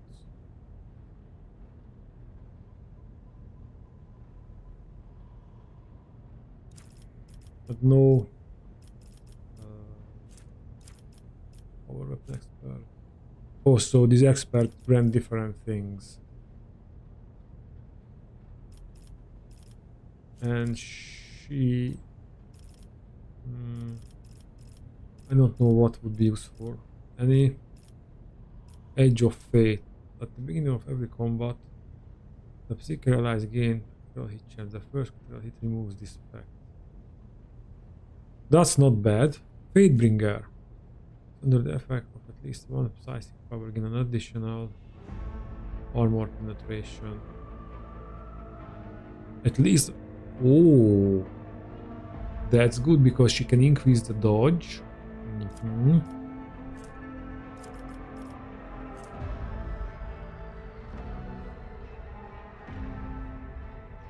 Every 9 successful dodge unnatural when the Psychic uses diminution psychic power on an ally. No. Pain channeling. Whenever a Psychic kills an enemy with a psychic power dealing more damage than wounds of the target, the excess damage will be dealt to the enemy closest to the target.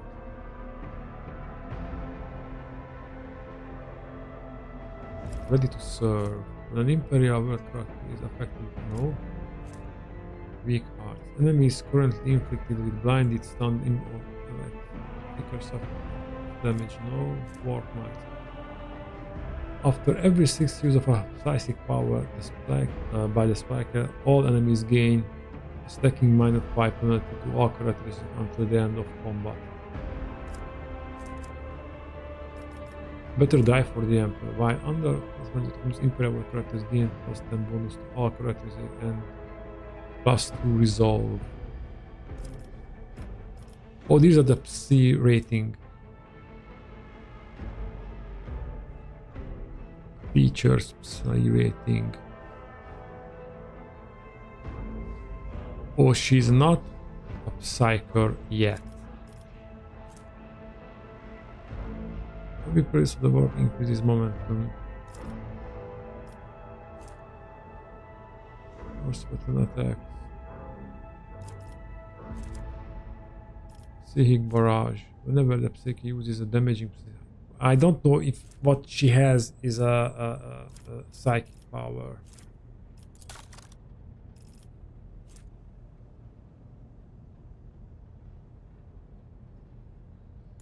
Is this a psychic power? Increase wheel degradation. It doesn't look like a speaking a psychic power.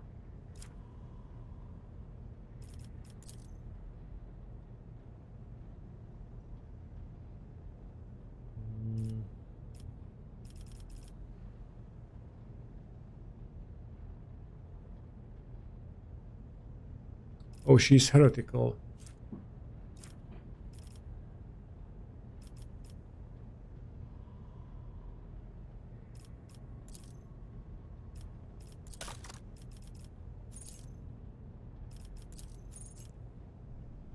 Okay, then she's not a psyker yet.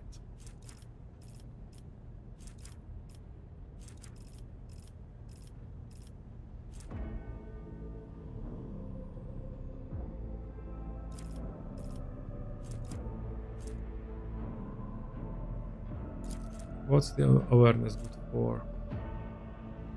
Think of the subconscious ability to react to things that kind of awareness of threat, notice threats, cleverly hidden objects, secret messages,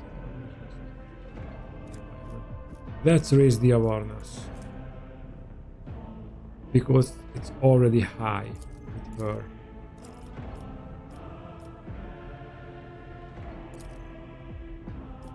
And we want to raise her willpower. And awareness summary.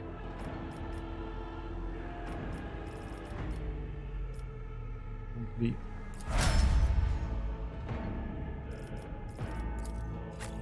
And now our dear sister of battle. Ballistic skill. You have to be a better shooter.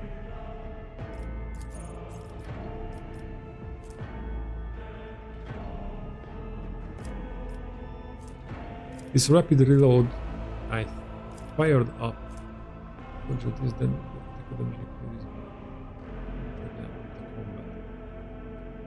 That's not bad. That's a good ability as well. But I think that the rapid reload, second skin. The soldier's medium armor does not reduce dodge. Well, we will think about that when we have medium armor.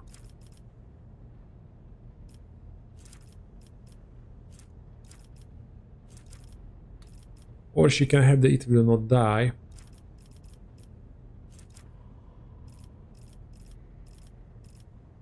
You don't need skills. You are a fighter. You need fighting talents. Each shot fired by the soldier grants them +1 agility until the end of their next turn.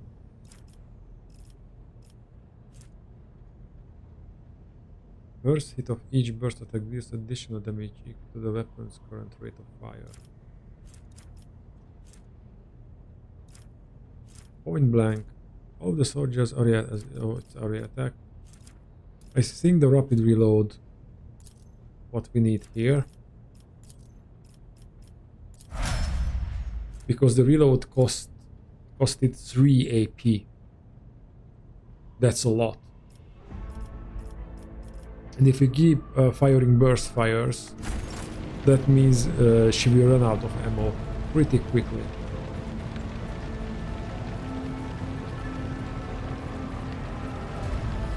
Okay, let's select the whole party. We have a bridge officer down there, so let's talk to him. I always have a backup plan. The Emperor protects. Well, he does, but that's not useful right now. Is there money to be made?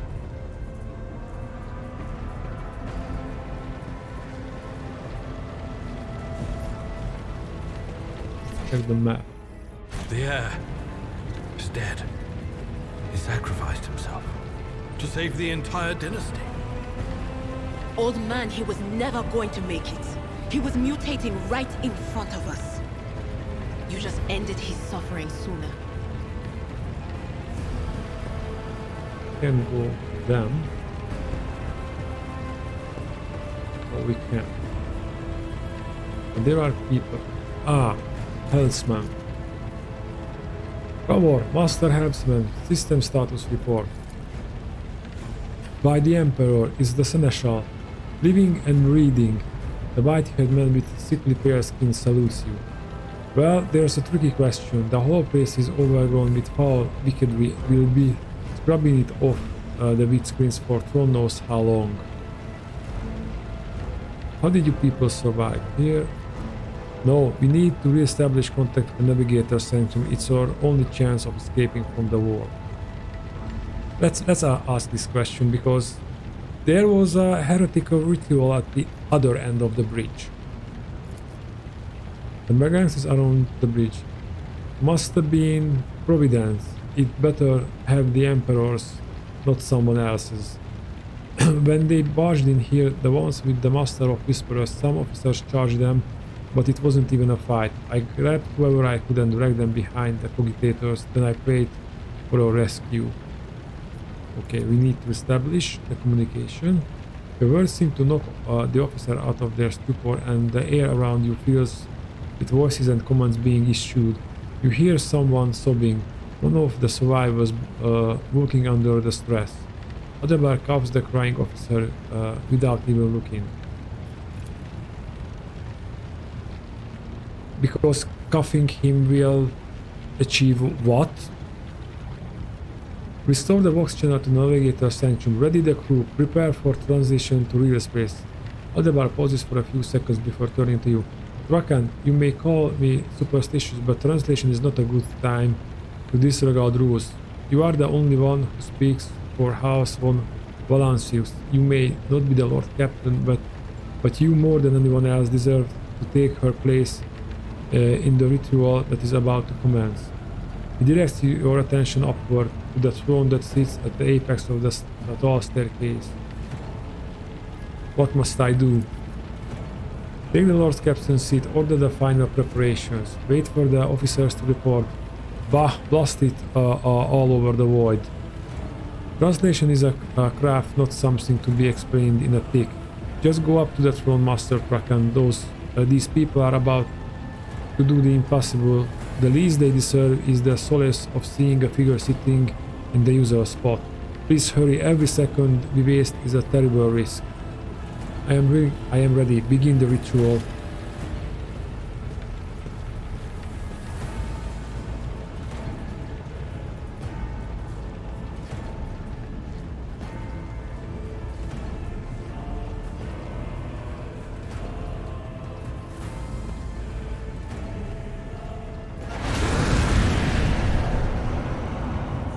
The image before you is hazy, swaying in sorcerous currents visible to mortal eyes, as if whatever is beneath this thin shell is constantly changing while still remaining the same.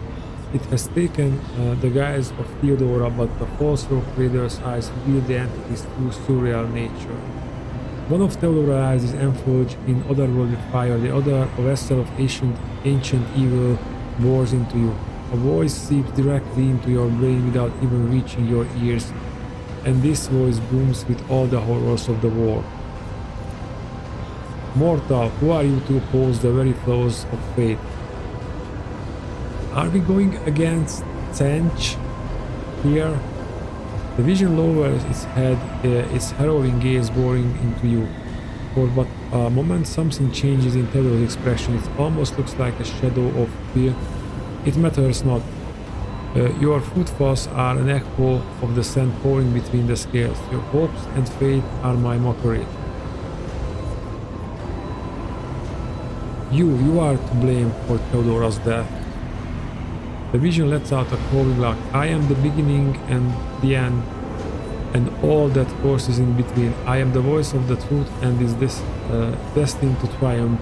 for the triumph is the terminal point of every twisted maze of fate.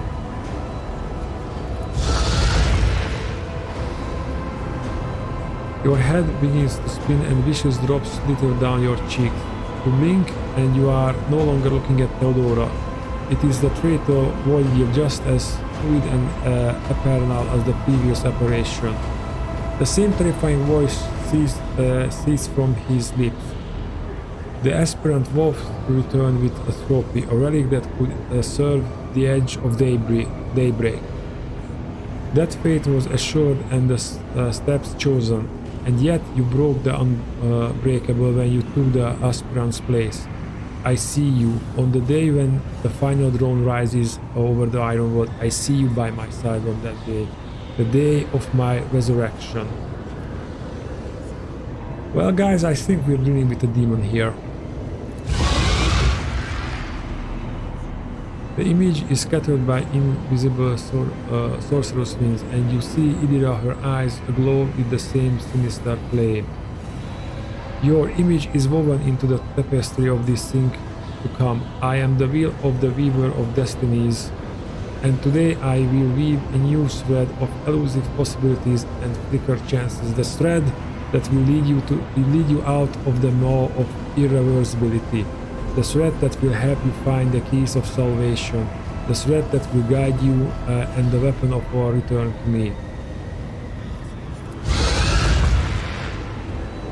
A chorus of hazy glimpses of a future yet unknown passes before your eyes. A flash of crimson purple, the images replace one another in a violent kaleidoscope without even letting you get a proper look at them. Through the rippling mirage you see a twisted image of Adalbert, the lower seneschal of the dynasty. The path is set, child of the dawn. The thread is woven. Follow it, servants of mine. Okay, that was something, I guess. Ravor turns around and looks up at you. He hesitates for a few moments, then addresses Adalbert, who is standing next to you. Seneschal, the navigator's sanctum is silent. The vox signal is stable, which means... Adalbert nods absent-mindedly. The navigator gave his life battling the storm that nearly claimed the Von Valacinus flagship. We will honor his memory along with that of all who died this day. And we are out of the war, I hope. Ravor does not look away. He is giving you a hard stare, his wide brows furrowed. Seneschal, will you tell us now? Who is that? Where's the Lord Captain? As First Officer, it is my duty to inform you with the greatest regret and indelible sorrow that Lord Captain Theodora von Valancius is dead. May her memory never fade from the annals of the dynasty. By right of blood succession, and with the absence of other kin who could challenge this decision. I say nothing. I'm happy to take the Lord Captain's seat. It is hereby declared that the successor to Theodora von Valancius is her heir, the rightful inheritor of the warrant of trade, and the title of Rogue Trader. The official ascension ceremony will be held at a later time. In the interim... have you lost your tongues? Hail your lord. It is because of his toils that we all still live. The deed is done, Master. My apologies. I meant to say Lord Captain.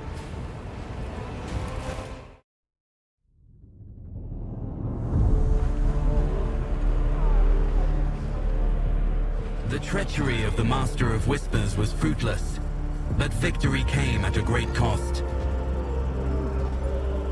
Lord Captain Theodora von Valancius perished along with her heir, Edelthrad, and thousands of crew members.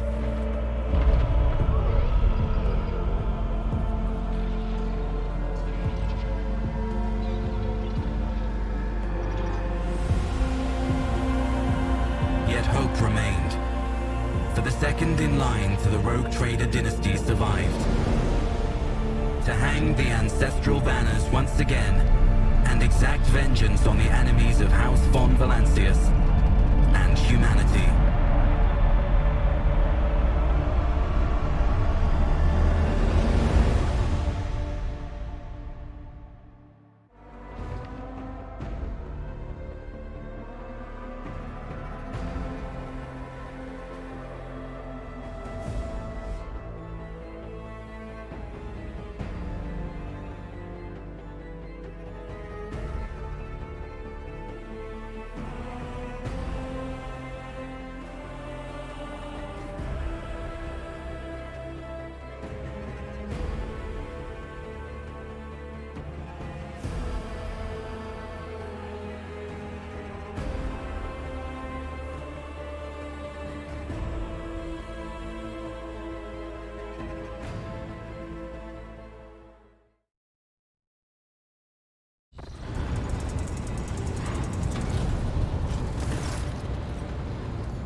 Deep shadow of weariness can be seen on Adalbert's face through the old officer's eyes are keen. They rake over you from head to toe. He frowns, mutters something, then nods to himself. Well then, your lordship. You had us worried for a few hours there. Adalbert offers a thin smile, but after witnessing you fearlessly rush into the fray on the deck, the only thing that surprises me is how long you stayed on your feet. Your strength only left you once the fighting was all over. Such fortitude is most admirable in a Lord Captain. You must now hold your first officer's briefing in your new role as Lord Captain. For many of those who are about to join us on the bridge, this will also be their first time briefing. We sustain massive losses among the senior and middle-ranking officers. Some posts have had to be filled by the deputy, while others go unfulfilled entirely.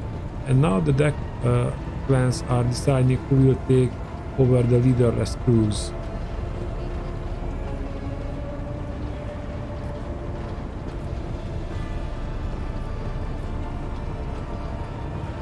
What is on the agenda for this meeting?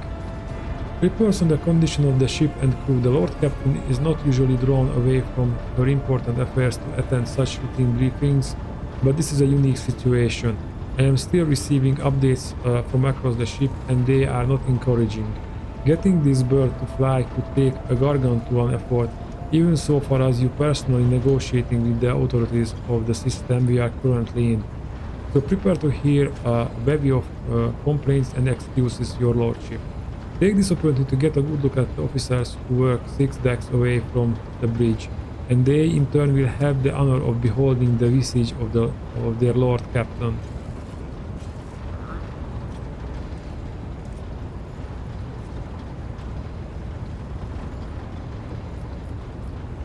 Okay, let's see, can we save right now?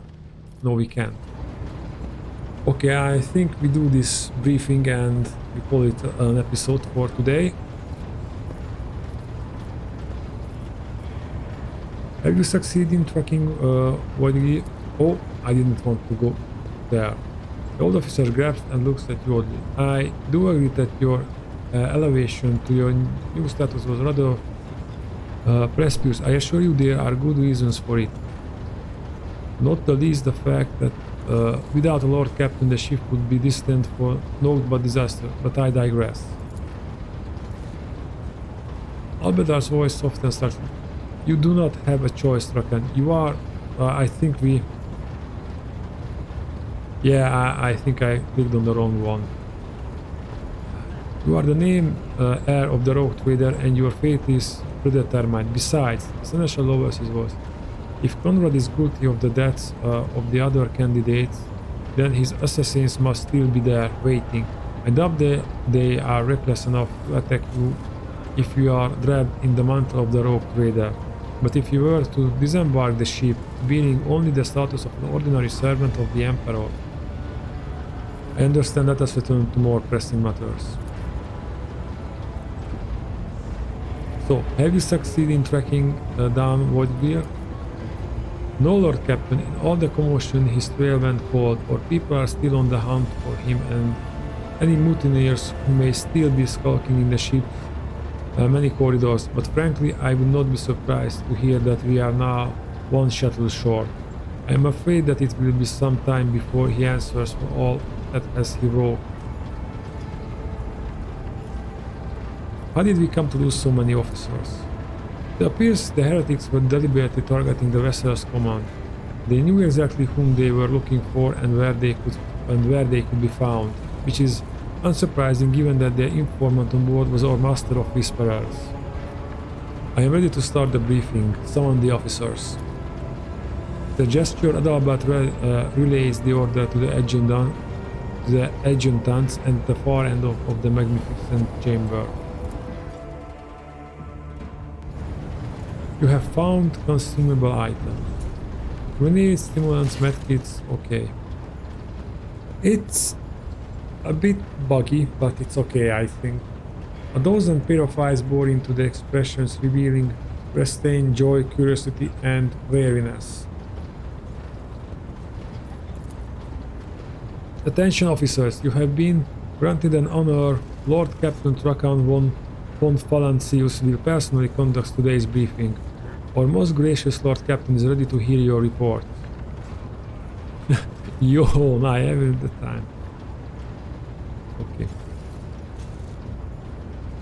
Perhaps you would introduce those present at the bar. As you wish, your lordship. Abelard points to a tall, slender woman whose body seems to contain as many implants as it does flesh. Vidgis Suri Otta of the Toliman line, or new Voxmaster.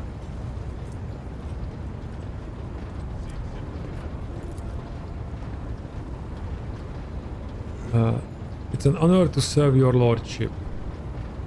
So she is the Voxmaster. The Voxmaster offers a deep bow. Aboard this vessel you have at your command thousands of crew members and hundreds of officers and sanctioned chiefs.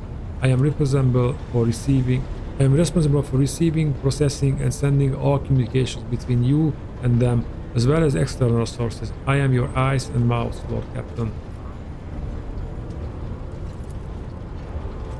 Beside her is Ravor, the Master of Helmsmen. He steers our ship along the course set by the Lord Captain and monitors the void around us to ensure that we do not stray into an asteroid field or a pirate trap. The Meadman with pale, almost transparent skin, large dark circles under his eyes, and the door expression that seems hardwired into his face gives us a sullen nod. Hey, Lord Captain. This here ship's as good as home to me, so rest assured she is in safe hands. I died before I let her come to any grief.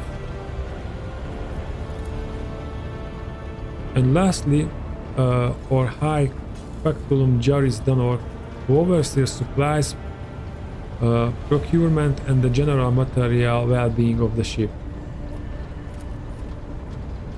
Dressed in an embodiment jacket, the heavy-set man with oiled hair offers an obsequious smile and bows. It is an honor, your lordship. You may trust me with all the matters concerning your comfort. Everything will be done to the highest standard.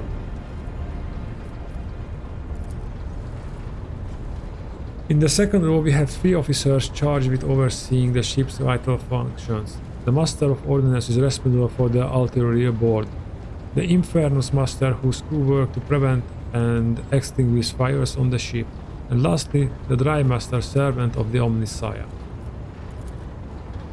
The 3 officers salute you. The Infernus Master does so with confidence, while the Master of Ordnance betrays nervousness.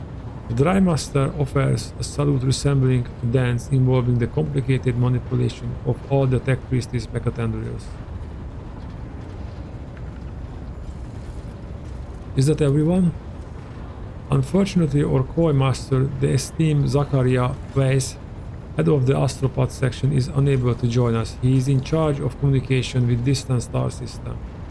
Master Weiss has been in a trance for some time now, attempting to contact other planets in the von Valancius Protectorate and inform them of Lady Theodora's passing and Conrad's Voidgrift's treachery. I will deliver a report to your lordship on the Astropath's progress as soon as it possible to do so. All others present are adjutants, secretaries and deputies. They are here to make a recording of proceedings.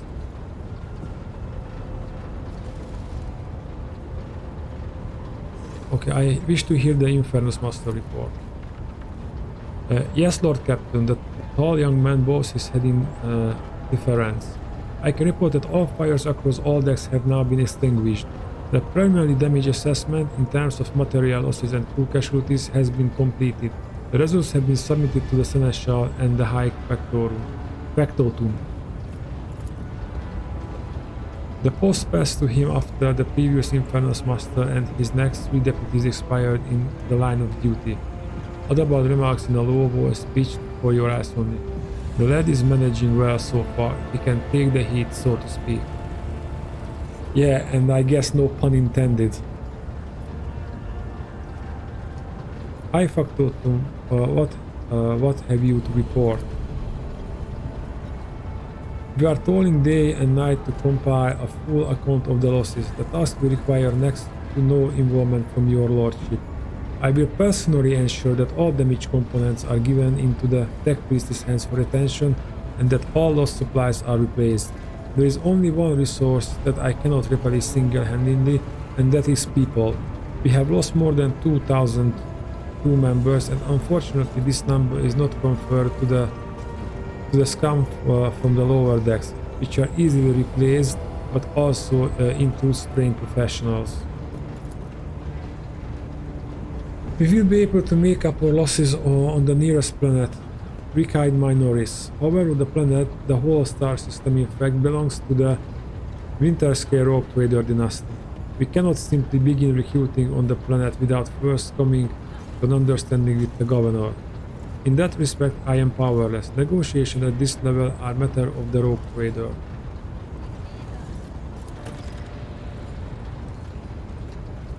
Especially through given Caldigos Winterscale penhunt for attacking first and asking questions later, and the kind of thick-skulled thugs he usually installs as governors on his planets. Rumbles Abelard throwing. Dry Master, I will hear from you now. A voice distorted by a vox retranslator emerges from under the text priest's scared hood. Lord Captain, the force that set upon this noble voice ship destroyed the repositories of hundreds of machine spirits. The great warp engine entrusted into my charge is unharmed, thank the Omnissiah, but its spirit mourns its dead brethren. We have not yet identified a prayer protocol capable of assuaging its sorrow and anger. With great sorrow, I must also report that the Engineer Prime Overseer and spiritual authority of all tech spirits on board fell in battle. The Magos was betrayed by the little flesh that remained part of him, a most terrible loss. There is no one among my comrades above whose experience and comprehension of the sacred protocols equals than of the fallen Magos. We require a replacement as soon as possible.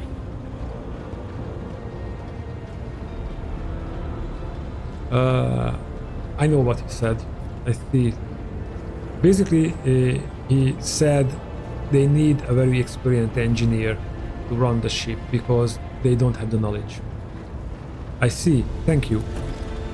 Tech priest bows her head.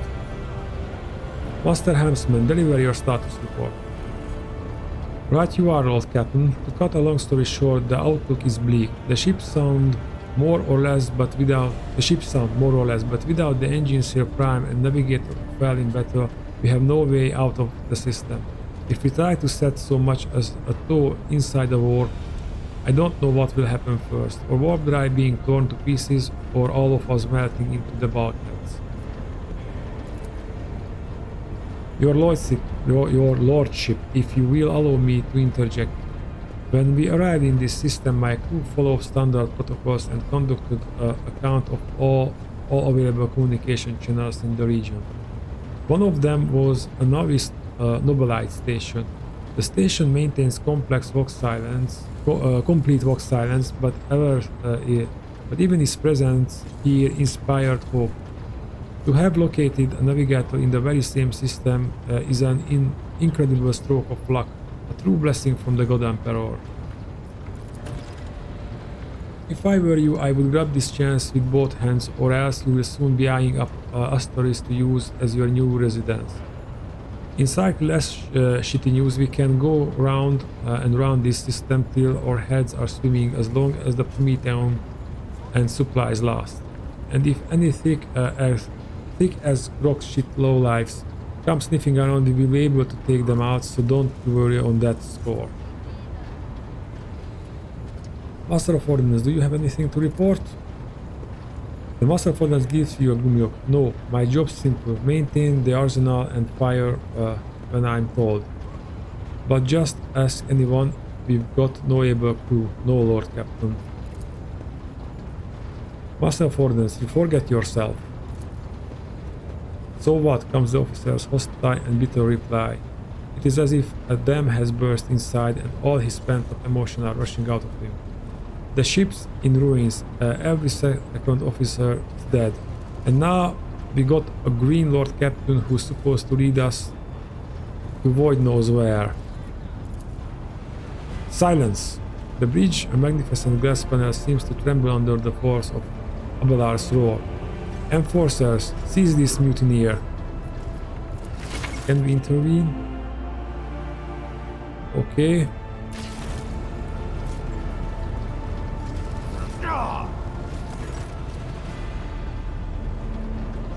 If only one officer out of the whole lot has fallen to pieces, then that's not bad at all. Your Lordship, I do humbly apologize on behalf of the entire crew. What would you have us do with the Master of Ordnance? The former Master of Ordnance, I should say, besides find a replacement, that is, for we already have one lined up.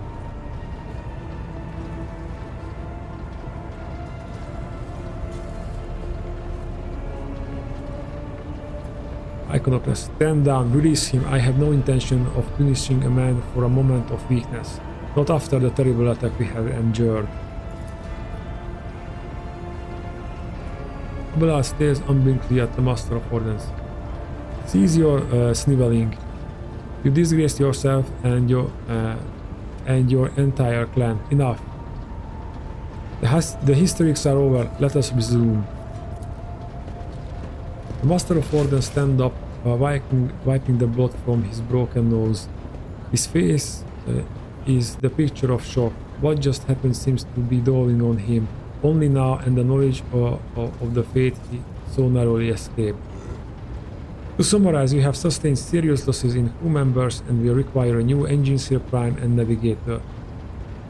Is this all that is preventing us from continuing the voyage? Precisely, Lord Captain, but bear in mind that this will not be the end of our trials. The ship system must be properly inspected for major damage, which can only be carried out at Footfall Station, home to the only dockyard in the sector. But we will never reach Footfall without first solving these three immediate problems. What can you tell me about the system in which we currently find ourselves? I see to the Vox Master on this point. Mr. Stallman or Tollyman?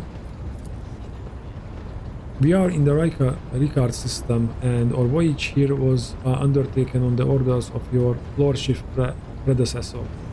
There are three inhabited bodies in this system, and our attempts to send Vox messages have produced confounding results. The Navis Nobilize station has not simply failed to answer, it seems to be maintaining total Vox silence. However, we did receive a distress signal from the prison planetoid in the system, and Ricard Minoris itself is also not responding to our hails. But what is most alarming is that our Aegers have intercept signals from the surface that seems to indicating ongoing hostilities on the planet. Sensor technology allows voice ships to scan planets, spot enemies, and obtain various other kind of crucial data at great distances. Yeah, that's what I meant when I said I am I have lore knowledge about Warhammer 40k, but not every little bit. So that's new to me.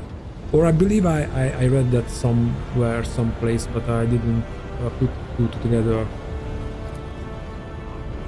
The situation is not very encouraging, but without a navigator, a tech priest and new crew members we won't be able to travel anywhere. Therefore we must go to the planet and the Navis Nobolite station and find out what in the void is going on. Thank you all for reports. Dismissed. The assemblers salute you as one.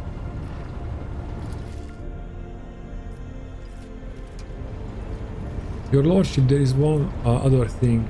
A confidential matter of the utmost importance. Lady Theodora Abelard hesitates. Your eternally esteemed predecessor brought the ship here to this system for a reason. She was given a secret commission. You perhaps are wondering who has the authority to commission a rogue trader to do anything. And I shall tell you, the Lord Inquisitor, the hand of the Emperor, the chief architect of his will in the Chronos Expanse.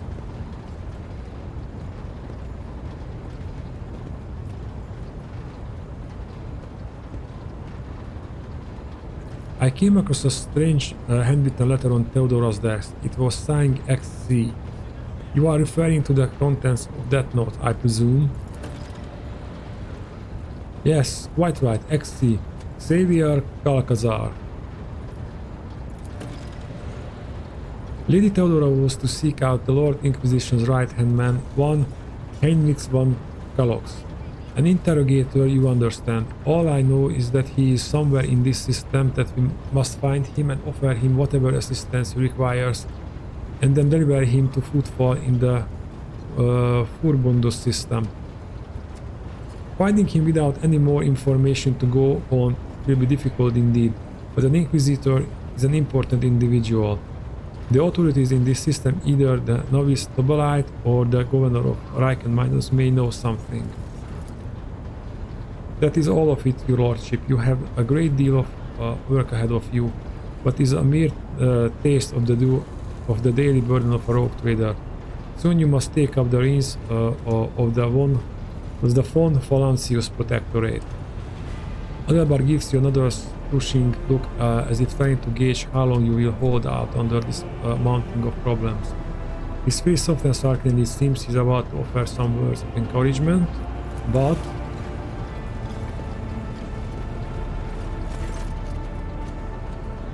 Idiria, Sister Argenta, explain yourself. The sister of a battle grimly nods toward Idiria. Miss Psyker is suffering some ailment or dark madness. She insisted on seeing the rogue trader. I judged that it would be unwise to leave her unsupervised. Okay, I see. For a brief moment, Sister Argenta's voice sounds hesitant. I was also hoping to approach you with a personal request, but it can wait. Speak with me when you have time, rogue trader. Idiria's glazed eyes rove over those assembled. One word burst from her lips. Daybreak.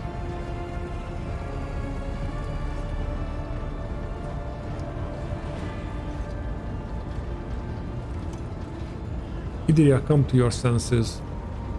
Damn it! Idiria pressed her finger to her temples in desperation. Your lordship, here's the thing. I was trying to see the immediate future and it hit me so hard. My head is still spinning. Something very strange is heading our way, and I can't make out what it is, no matter how hard I try. A single word is all I can make out. Daybreak. Or maybe it's dawn, and it's ringing and ringing like an echo, like a bell. But if it's daybreak, then why is so dark? The entity mentioned some kind of daybreak before we get out of the war. We cannot extract any information of value from a single word. Can you tell us anything else, Mistress Plus? No, not yet anyway. The voices are going berserk, all shouting at once. I can't make sense of any of it. As soon as I know or sense anything, I report it, alright? Lord Captain, if you want me to take a closer look into your future, find me on the bridge and we can talk. Lady Theodora was well served by my whispers on many occasions, and I'm sure you would benefit from them as well. The Psyche's bitten lips stretched into an early smile. If there's nothing else of value to report, I declare this briefing concluded. It is time to get work.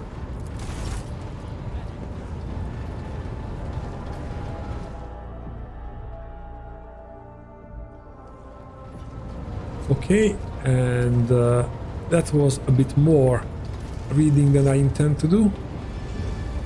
So this is for today's episode, and I see you in the next one. Oh, and don't forget, if you like what you see, then like, subscribe, and leave a comment. What do you make of all the events that happened in this episode? I see you in the next one. Bye!